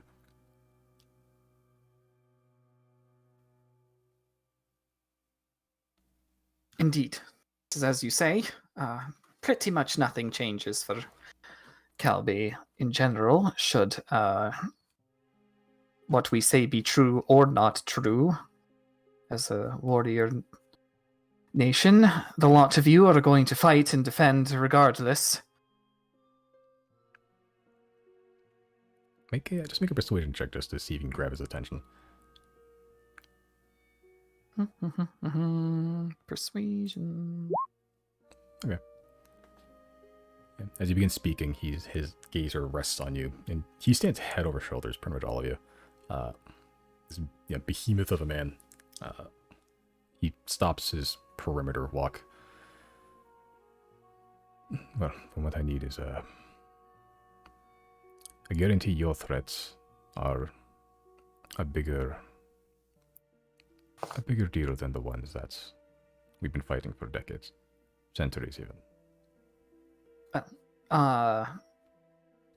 Even then, I would say there is absolutely no doubt. We've faced this enemy head on. We know what they're capable of. Respectfully, your people are very skilled in combat and very strong in that way and strategic. But whatever these things are, they have technology that not even the scholars of Sylmia know what to do with. It's going to require more than just brute force to hold them off, especially if they already have a means of reaching you from the inside here. We're trying to clear out an infection before it spreads any further. make persuasion check. Can I make an intimidation? This would be more persuasion. Okay. This wasn't. This is not you intimidating him. This is you persuading. Damn it, piece of... Yeah. You say technology greater than that of Sylnia's, and you see something in his eyes recognize something about Sylnia. Nothing to pinpoint, unless you want to insight check him later, but something about those words seems to resonate something, but at the same time, he almost doesn't believe you because of that. Does Riley notice that he's a little bit distrustful of that? You make an insight check. Insight check. I'd say, yeah. Yeah. Pretty much everyone here has been distrustful of you. Like, they haven't really been making like a hit. Like that's not a hidden fact. They just don't know what you are and don't trust you at all. You do pick up something about the greater technology than Sylnia line seems to ping something in him. It's pretty clear that there might not be anything we can say that'll get you to understand the situation, but there is something we can do. Riley will hold the monster pocket out, step back for a second, and then he will release Jane.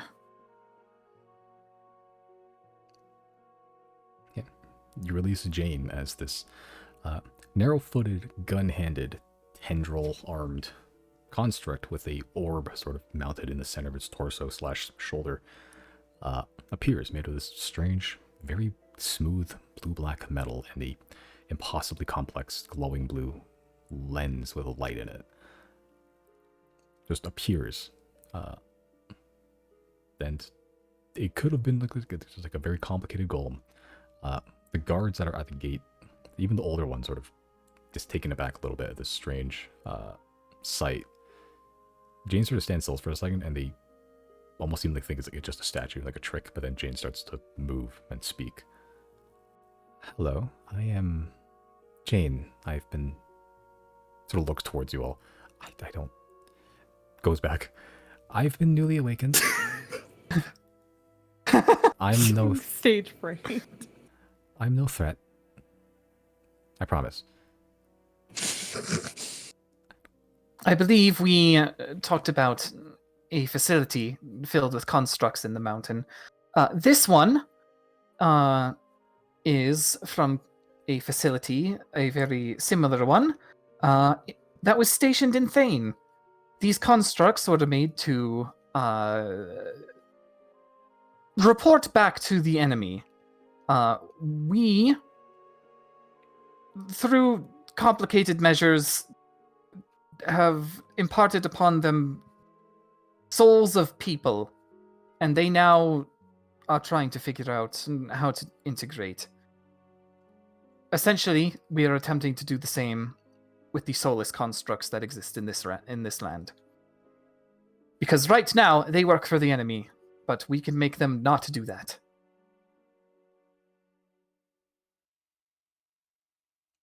Vivuvius, he recalls a little bit, but he very quickly regains his composure. Jane, you said, transplanting souls into constructs. Well, how do I... Well, you say these constructs exist somewhere in Kabe. How do I know this Jane isn't going to turn? Frankly, I don't. There's very little you can say or show me that will guarantee that it can't. After all, if they say there is a soul within this construct, well, then now it becomes fallible. A golem will follow orders to the death. Something that thinks, speaks, makes decisions. They can be corrupted. But we are the ones corrupting it. So, you're saying you have complete control over this Jane? No. Well, there you go. My point exactly.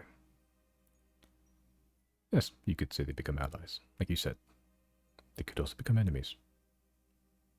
They are enemies right now. Would you prefer they stayed that way? I prefer if this facility you speak of was destroyed. Everything in it. Sir, respectfully, you have soldiers made of flesh and bone who are trained hard, yes, but they, for all we know, have a factory that is just cranking them out every single day. They will not. They won't stop. We don't know when this is going to happen. We're trying to work on little time here to help not destroy them, but give them a chance at something else. They were already created by something. They're already here. The only way that we can redirect their energy is by finding some kind of humanity, if you will, in them, and helping them to explore that. And indeed, Because if they have the intelligence and if they learn that people like you wanted them destroyed, again, I hope you can understand how that would not really make allies for anyone here. Make a persuasion check. So good at those. Hell yeah. 10.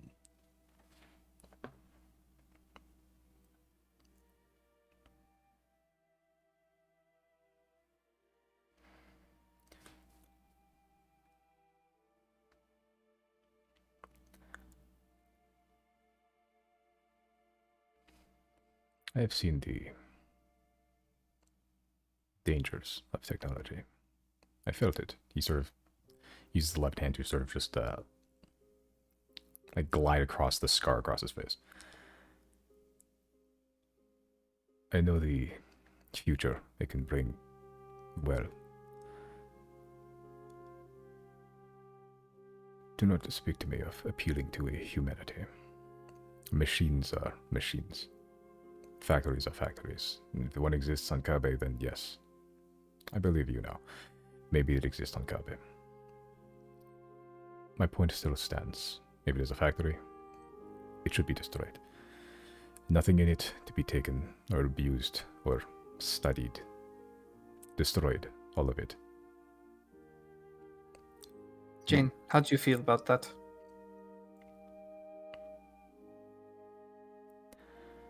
Honestly, not great. I came here to awaken my people, but the last thing I want is a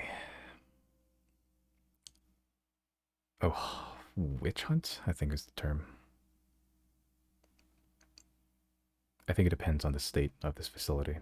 I can't find them. I can't speak to them, even if they're nearby. If they've already been destroyed, then that's... I don't have any issues, I guess, with destroying the facility. But if even a couple of them are still active, then I want to try at least.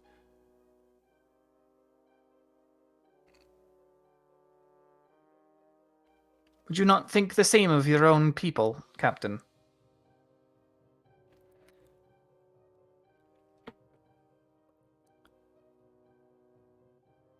Legionaries. They are built and bred for war. Sort of turns towards the older one. You. Would you fall on your sword right now? As the older one begins pulling out a sword immediately and begins to stab himself. Like, about to. You may stop. Every one of us here lives close to death. This is the fact of this country. Life is grim. And there is no illusion of this. We have produced a factory. One of flesh and blood. Fallible, yes, but tempered with solidarity, nationality. Legionary's life. What you have done is impart that same flaw into something that we don't know what it could do. What you have done is a mistake. No offense, sort of, like, points to Jane a little bit. Jane sort of turns towards you and very, like, subtly whispers, I think I'm supposed to say none taken, but I think I am offended. I mean, it's impossible not to be, right? So, you want my scouts? For this, you may have them. On the condition that once you find this facility, it is immediately destroyed, everything inside. Otherwise, you may search on your own, without my assistance. If you still intend on awakening these other constructs, just know that if I find them afterwards, my point still stands.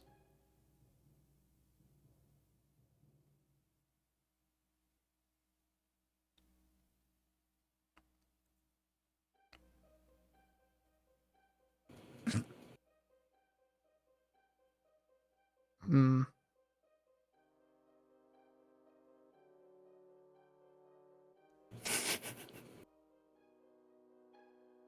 Oh, what's so funny?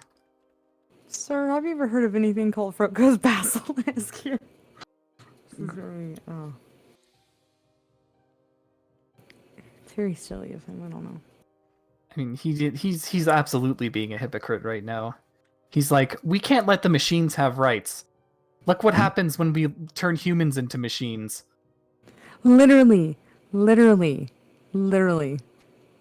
a fucking hypocrite. I don't like the Barnes Legion. These guys suck. Yeah, I thought the other ones did much better. Probably Because not. here's my thing. If we take the scouts with us, we're gonna have to kill them afterwards. But then we'll make enemies out of Calbe. Is that something the Zodiacs want to do? No, and at the No. same time, it's like we've already done all this work. I feel dumb leaving without scouts. Yeah, true. I Jane. don't feel like I'm done convincing him. Well, I mean, yeah, keep going then. I'm so bad at everything, though. I'm not bad at intimidation, but the thing with intimidation is that These guys are not afraid of you. If you That- start intimidating them, they're like, oh, a threat? Ooh, this is fun. See, that's the thing, though, is that if they do see it as a threat, they'll want to destroy it even more. I can't intimidate them into thinking differently. They're hardwired to what's that threat? Kill it. They're not like he is threatened by it. That's why he wants it destroyed. Yeah. Can I show you some I've never been so scared evidence in my life. of I'm sorry, that was so out of nowhere. You came in so hot. Can you what? Sorry. Hey, you want to see a Samsung? I got it from the Netherlands. What if you do have an iPhone? Yeah, can I show you what these things actually look like, the invaders, and why we need this support? Are you a magician, magic man? Are you an artist? Yeah, I have abilities.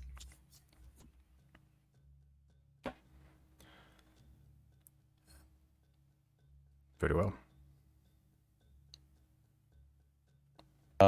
Yeah, I'll open up the demi-plane with, the kills that we got from that island where I sniped that thing down.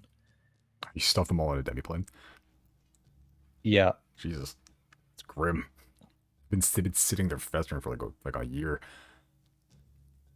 Wait, what did you put in there? The Our corrupted kills. bodies. Oh. Which ones? The one that he sniped From down. Yeah, when we were, I think it was the island. It was when you rescued Vondra, like I believe. Yeah. Merrick was actually there for that. It was.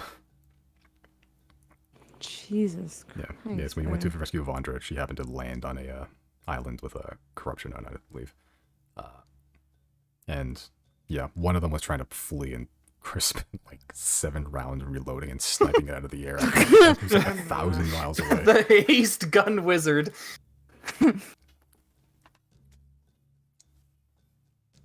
Which is rent free in my brain. It's a great moment. Oh, oops. Yeah, you pull out the demiplane. But and yeah, just I pull opened up- out corrupted corpses. Well, yeah, I'll open it up and then they can take a look inside. Chris said you want to see a dead body. Just casually carries one in his pocket. That is true. This is literally, hey kids, you want to see the body? Literally the same thing. Yeah.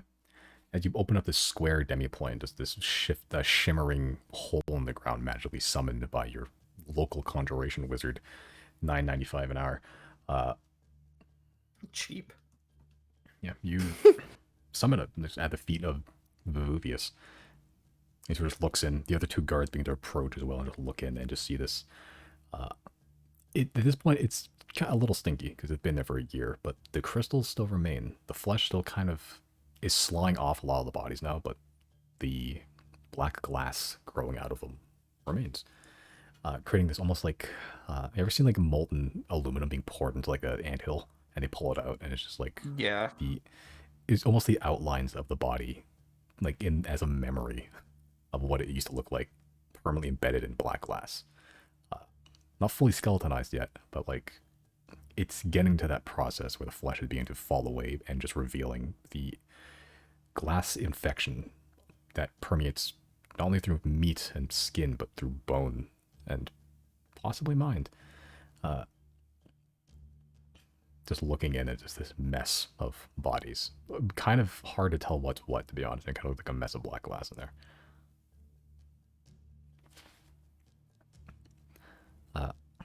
The 2 guards sort of walk up, the older one and one that's kind of like a middle-aged or like late adult. Little peer in, Vivuvius peers in, looks back to you. These are the trophies you've accumulated. Well, sort of. Yeah, well, these things are corrupted, as you can see there. I mean, you can make the outlines of bodies and that sort of thing, but you can see black glass and that sort of thing. It infects living things and takes over, and eventually until it dies and just continues to grow there. It infects the bones.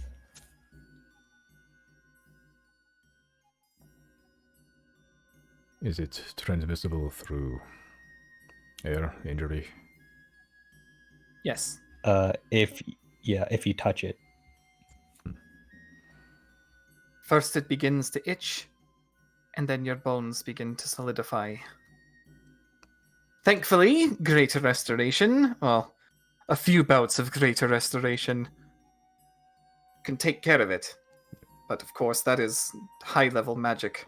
Vivius actually takes out a piece of paper and begins writing on it using like the back of one of the guards as like a means to like a table pretty much, and actually starts noting the information you're telling him. How long have you been dealing with this? About a year and a half. I think we first met them in Tetscat, in the Underdark in Tetscat. Correct. We found one of their abandoned starships. Well, maybe not abandoned, but defunct? Starship. It's how they got here to begin with. See, they come from beyond Hydegrey. From who even fucking knows where. They use these vessels to travel between the realms. Between the stars, even. There's a lot of stuff out there.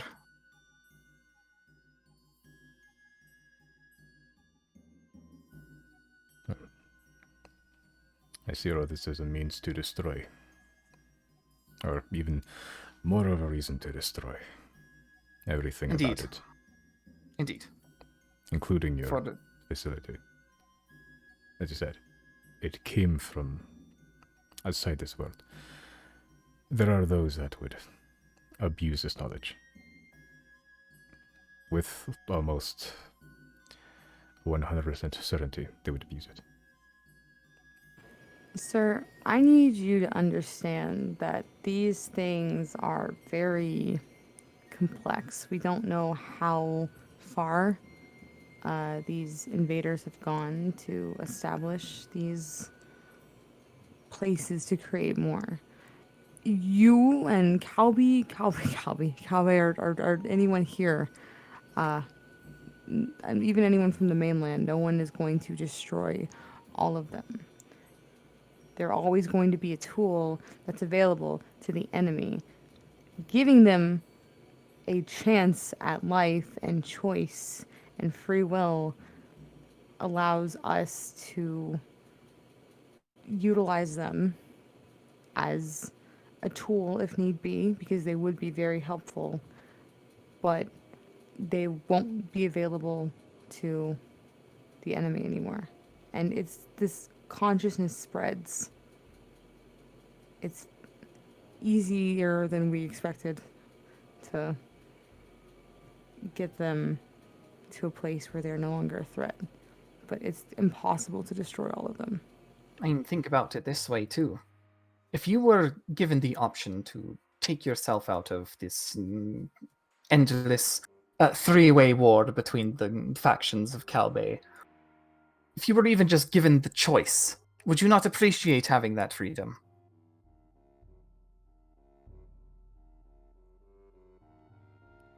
Zero, make one final persuasion check.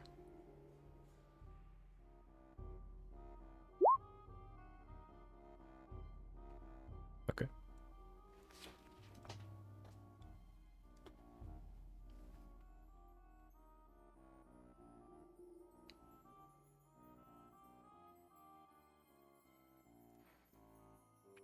Vivuvius sort of walks over to Jane, sort of eyeing you, Zero, for a little bit, and then pinning his eyes on Merrick for a little bit, who still has his back turned, and just keeps the gaze on him for a little bit, but then goes to Jane. Are you willing to fight for this? Your people?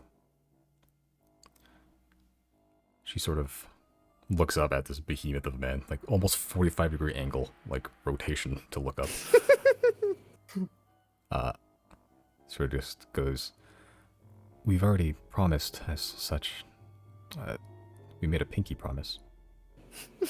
I've heard this is the most sacred of rites you can do.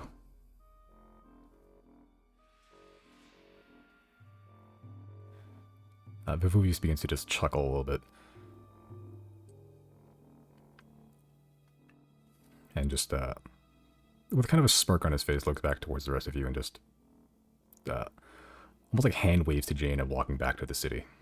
How can I refuse a warrior? Fine. You may have my scouts. One chance to bring them to your side. If they fail, destroy them. This is not fair. These are Fair. also the terms that we have established with the other receivers, so yes, I believe so. Fair enough. One more thing. He sort of looks back towards Merrick. I still haven't forgotten about you. Turn. No, my boy. How far away is Merrick from me? You can be right next to him if you want to.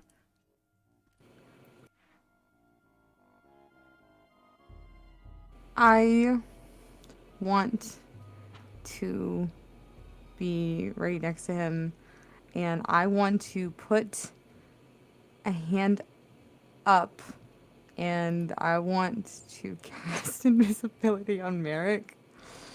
I'm gonna like put a hand up and also like look at, how do you say his name? Vivuvius. Let me, Vivuvius. Vivuvius. It's a fucking... Yes, this is purposely made with a lot of V's in it. I was about to say Vesuvius. I'm glad you showed me. Okay. I'm gonna put my hand up to Vesuvius in a way that I'm trying to say like don't panic, and I'm going to lie, and I'm going to say this man has been granted with abilities by the gods that don't allow him to look into the face of those he sees as allies. It sounds silly, I know, but we're dealing with aliens and gods, and everything is weird, and he's doing that for your, or I should say our allyship here. It's very essential that he does not have to be perceived or perceive anyone here. I'm willing to roll. I'm willing to roll deception. I don't care. That's deception with disadvantage. Wow. Get fucked. Jesus. Get fucked. I can't believe Merrick is allowing this. It's like, I would rather play along with these stupid fucking games than have to talk to this fucking guy. No, have you ever ran into somebody in public that you wish you didn't have to see again? That sucks. You cast invisibility on Merrick and he just vanishes. You can still feel him there, and yeah, like the broad old man shoulders, pretty ripped. As you you say this to Kevin Vivuvius, he just sort of just furrows a brow a little bit. All right, at this point, I'll believe anything you say. You just I mean, with a roll like that, it's not surprising, but... it's a strange curse. Yeah. It's really inconvenient. What, does he put a mask around you or what? He's just not one for conversation. So why is he here? Because we need him. He's the chosen, like us.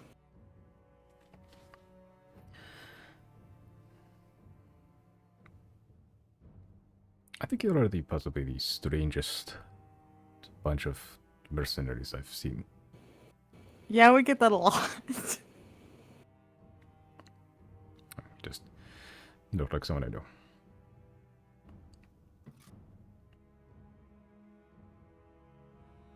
I'm gonna cast message to, not message, excuse me, no, yeah, message, not sending, message. I'm gonna cast message to Merrick and just say, can we call this even for the forced lore dump back in Opathis?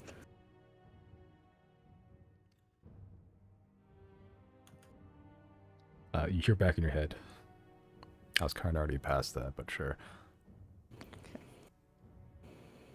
Doing it for my own conscience, so that's fine.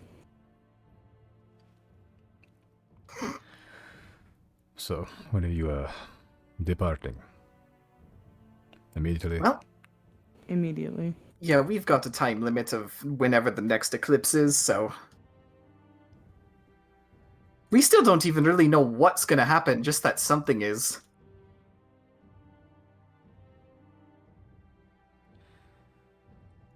Eclipse. New moon. Well, I suppose it's on a tighter schedule.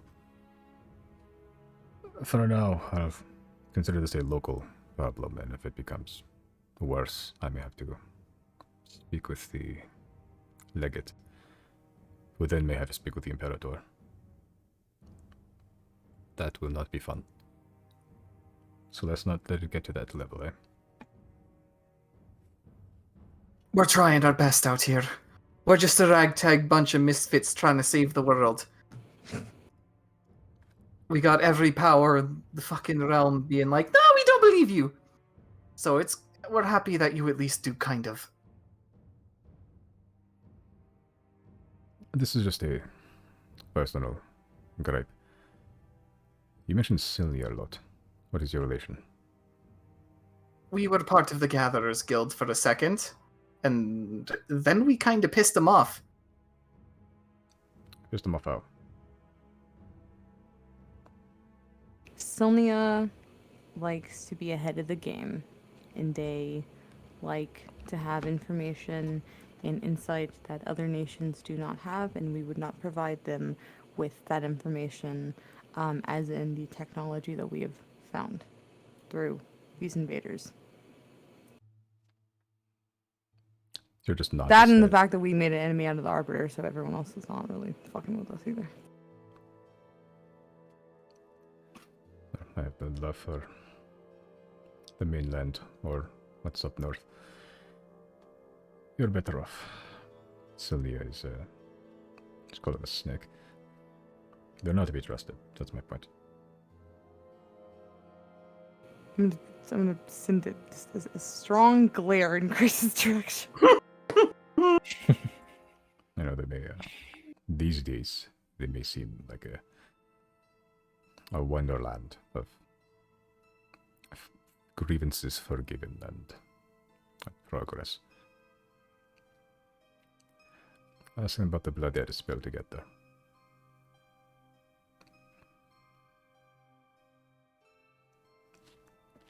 Anyway, old man talking history. I'll send out my scouts. Hmm. I'll send one with you so they can communicate with each other. And you can coordinate with them. I'll send anyone else I have, just independently, see if I can find something else before you do. I'm gonna be right back for like a second. Alright. Yeah, that's probably reasonable. I'll turn to Jane and be like, if this is confusing you, you're not alone. Even I, who have lived on this world for over 40 years, I'm at a loss with all this geopolitical nonsense. I don't know much about the history, but that could be interesting to learn that, actually. I kind of want to ask, but I don't think me and him are on the best of terms. Well, it's not your fault. Maybe another time. Maybe there's a library, or I'll ask someone else. We'll find you a historian when everything's calmed down.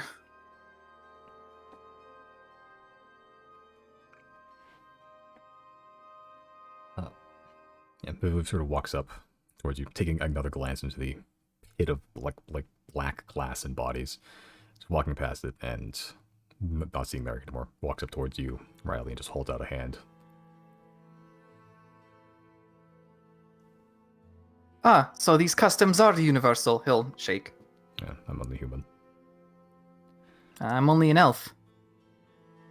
Well, that's a lie. I'm a little bit more than that, but it's neither here nor there.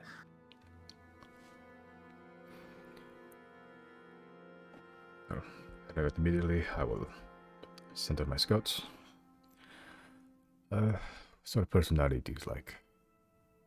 Just in terms of a person to hang out with.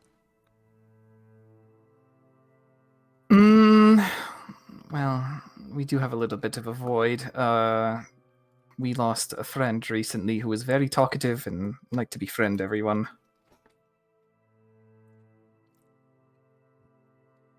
Well, I can find someone talkative. There's someone to accompany you. They can communicate with the rest of the scouts. Or I could just find someone random. Zero, Chris, who would you prefer? Sure, someone talkative could be fun. Sure, we need the RPXP anyways. True. Yeah, okay. I mean, not my cup of tea, but whatever. Doesn't sink your ship. I give you Ezra. She's a little green, but she means well.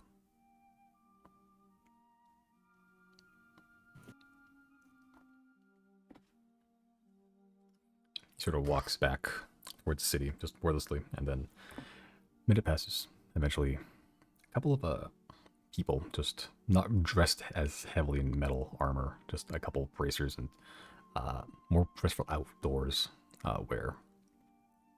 Sort of hoods up, kind of like this light fur covering over just everything, just to keep everything warm. Sort of just march out. One of them, a younger human woman, sort of blonde hair, just kept very tightly bound in like a braided tail. Sort of just adjusting the cloak hood. She has like a bow just strapped around the shoulder. And following just after her is a dog that is a little strange looking.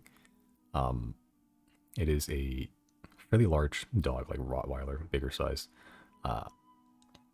And it's only to describe it as it's smoldering.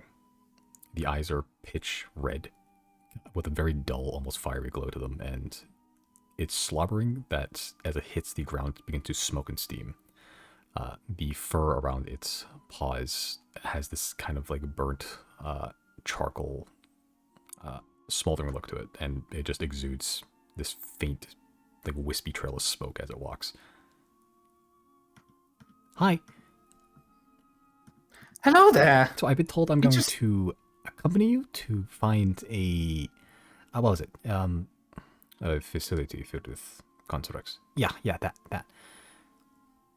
Yep. We're gonna turn them into people. And then they're gonna help us fight aliens. Cool. I like aliens. I've heard stories about them. Just, What kind of stories? oh, that they came from the stars, and then they come here, and then like they do like experiments on you, like they put stuff up your butt, and then they kind of like feel around. Would be, yeah. How old does this person look? Like early 20s. I Who's think the Komek would very much appreciate this for immune. Is that thing you got there the thing you're going to use for your sacrifice? No? What sacrifice? I mean, Sorry, I've mainland is having a holiday right now. I've sacrificed people. I mean, I haven't really done that in a while. I mean, because alliance, but sometimes people come in and like they like to try to raid and try to ignore the alliance, and then just by the laws we're allowed to enact capital punishment on them, and we throw them in the hellmouth. Is that what your doggy is called? No. Well, the hellhound. I got her from the hellmouth. His name's Krem. Shut the fuck your hell Krem? mouth. Krem.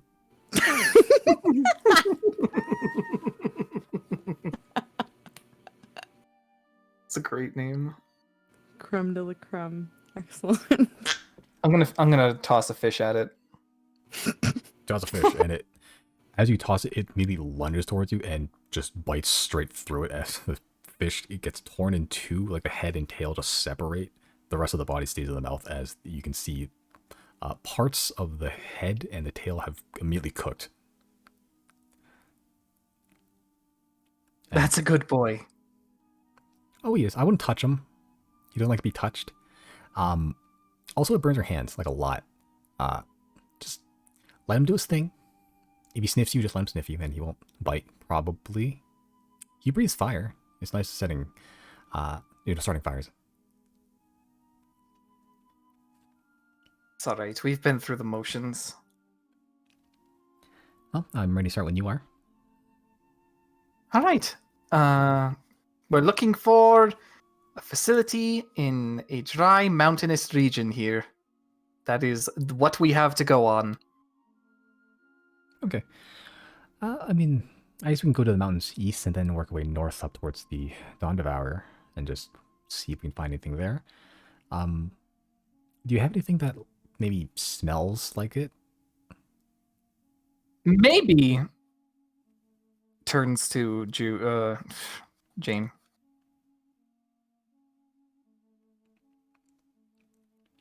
Yep.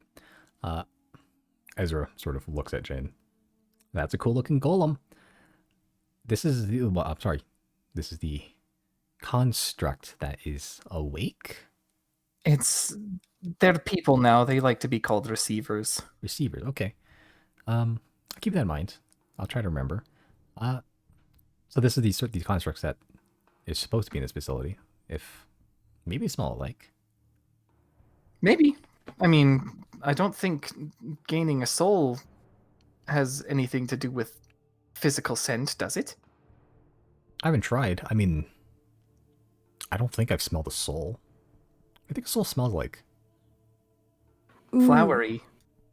Did we put this physical construct? We never at any point put arcanium in her, did we? No. No. It was like the other ones that we were fucking with. Yeah, glitch, Yeah. glitch and error, I believe, which are now Okay. trapped inside the tree. And Oh.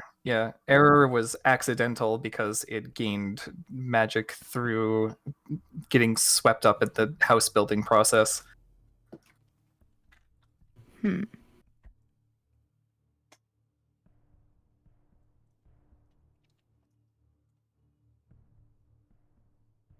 to think if we have anything on us.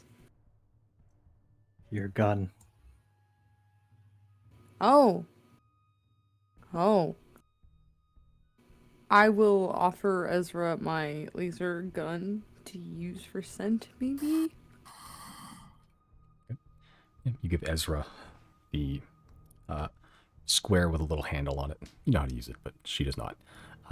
Sure takes it and holds it in front of Krem, who gives it a big ol' sniff. And as he does, you can see like water vapor that's just sort of just like burning off of him, just getting inhaled into the nose as well, along with all the scent of the gun. Got a boy? Got it? Sorry, as she's doing that, I'm gonna put my hand out a little bit just to kind of like warn her, like, hey, this is a weapon, so just be careful with it. And I wouldn't point it at anybody. But yeah. Well, now I'm just curious. So telling me that was a mistake? She begins fiddling with it. I'm just gonna roll d20.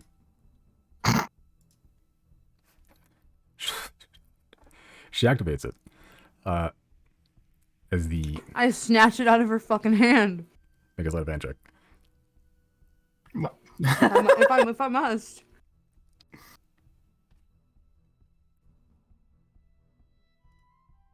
Okay. I was seeing if she rolled natural 20. She didn't.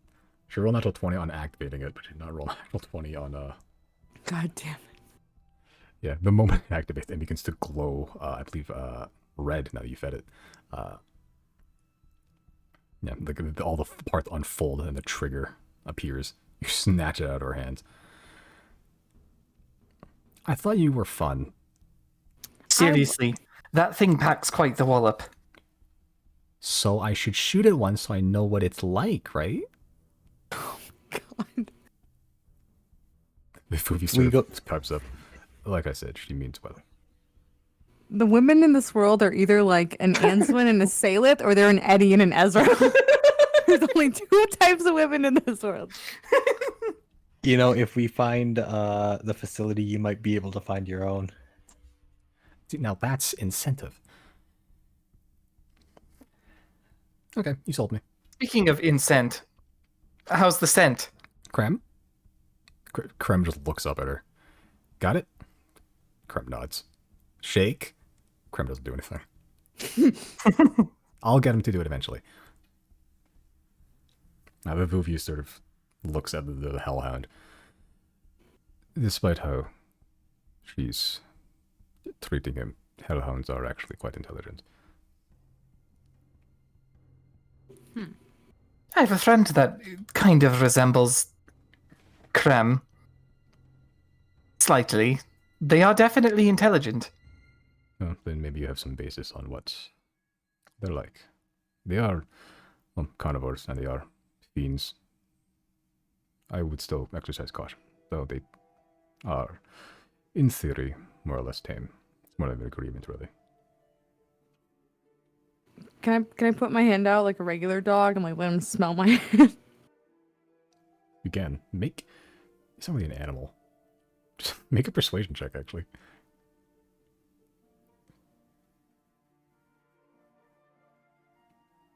Krem sort of looks at you and like looks at the hand and then looks at you. And then looks at the hand. Just gives one little sniff just to humor you. Like not even a long like hopping sniff, just like a done. Zero, have you tried feeding it fish? I find that tends to work. I don't have any fish. Do you want a fish? I'll take a fish. Oh, does Zero want a fish? Here, catch! I don't want a fish. He throws it anyways. No. Do I catch said fish in my hands and not my mouth? That's up to you. Do I catch said fish, Simon? Uh, I need to make a save for that. That depends if you want to do it in your hand or your mouth. My hand. Just make a general dexterity check. Oh. You catch it. You fumble a little bit. Like it's one of those where you kind of hit it at an awkward angle. Then you have to, it kind of like rebounds off your wrist a couple times, but you eventually do catch it. I mean, It's like Riley was making slippery fun and of them, shit. so you know. Yeah. I'm gonna offer it to Krim. And you sort of offer it to Krem. Krem just sort of just very slowly just like slides it out of your hands and just begins chewing through it. Politely takes the fish. Yeah. We're all making friends today.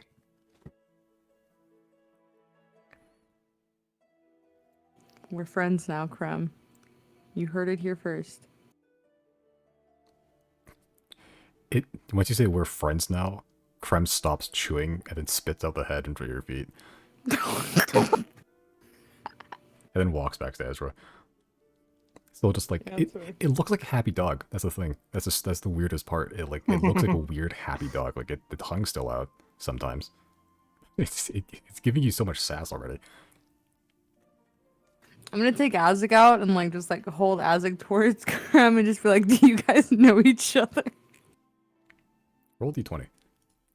Oh shit. No, they don't. If you rolled higher, I would have been like they point each other like the Spider-Man meme. But they do not know each other. No.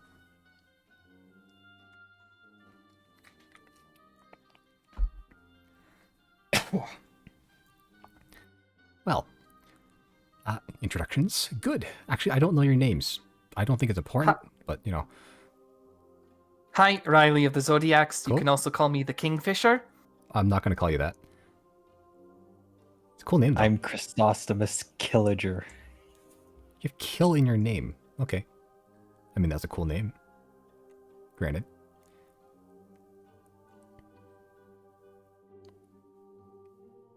Oh, you're just not going to name me your name. Okay. I'm Krim's new best friend. That's all you gotta know. I think I've made an executive decision that I don't think I like you. Yeah, no, I've decided. I don't like you. put my hand out to shake her hand. She She takes like the tip of your index finger with her thumb and her index and just slowly shakes it. That's all you're getting. You're fun. I'm no. Oh yeah. You're fun. You're not. So, mountain range, north, Dawn Devourer. I will see if Krem can pick up something on the way. I guess Gary just doesn't matter then. Well, I don't have quite the nose. I can still track. Plus, I think I'm more useful hitting things or shooting things. Just want to make sure you're included, bud. I am. It's not my character arc, I think. It doesn't matter. Side characters are fun too. No, it seems I didn't want to get in the way of Merrick. It seems semi-personal for him. Maybe I shouldn't say his name out too loud. You probably shouldn't say that too loud. Sort of looks towards Vivuvius. After this, we could all have a feast in my mansion, pampered by my servants. Ezra sort of looks towards Vivuvius and is like, well, you didn't tell me one of them was rich. Oh no! Chris is pulling bitches again! Oh my god. Ezra gets in real close with you. Hi.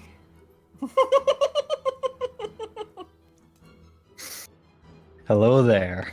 Damn, Chris, leave some for the rest of us. What the fuck, dude? So you have a mansion? Yep, and 100 servants. It's a lot of servants. And a Built a bunch boat. and a bunch of dead bodies in a box. We all have our red flags. Hi. She said, I'm willing to look past that. She's like, I live in a warrior nation. Yeah. I kill for sport. She says she's done human sacrifices.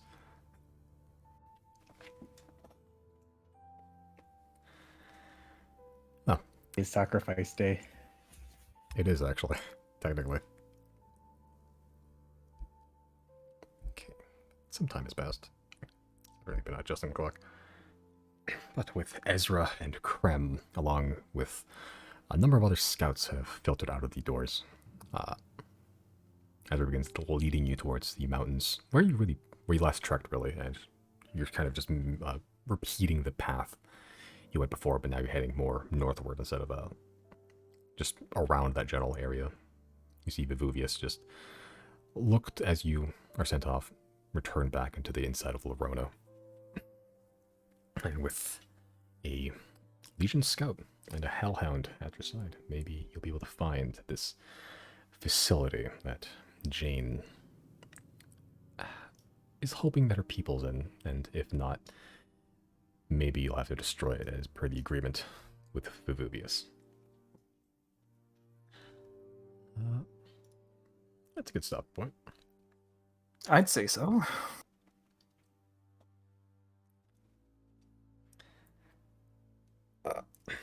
You leveled up last session, or like 2 sessions ago. Yeah, like 4,000. It's a lot of EXP, but we take those. Yeah, we got some good RP in. Yes, we were pondering Mhm. with our orb. Yeah. The orb known as Jane embedded in a metallic body.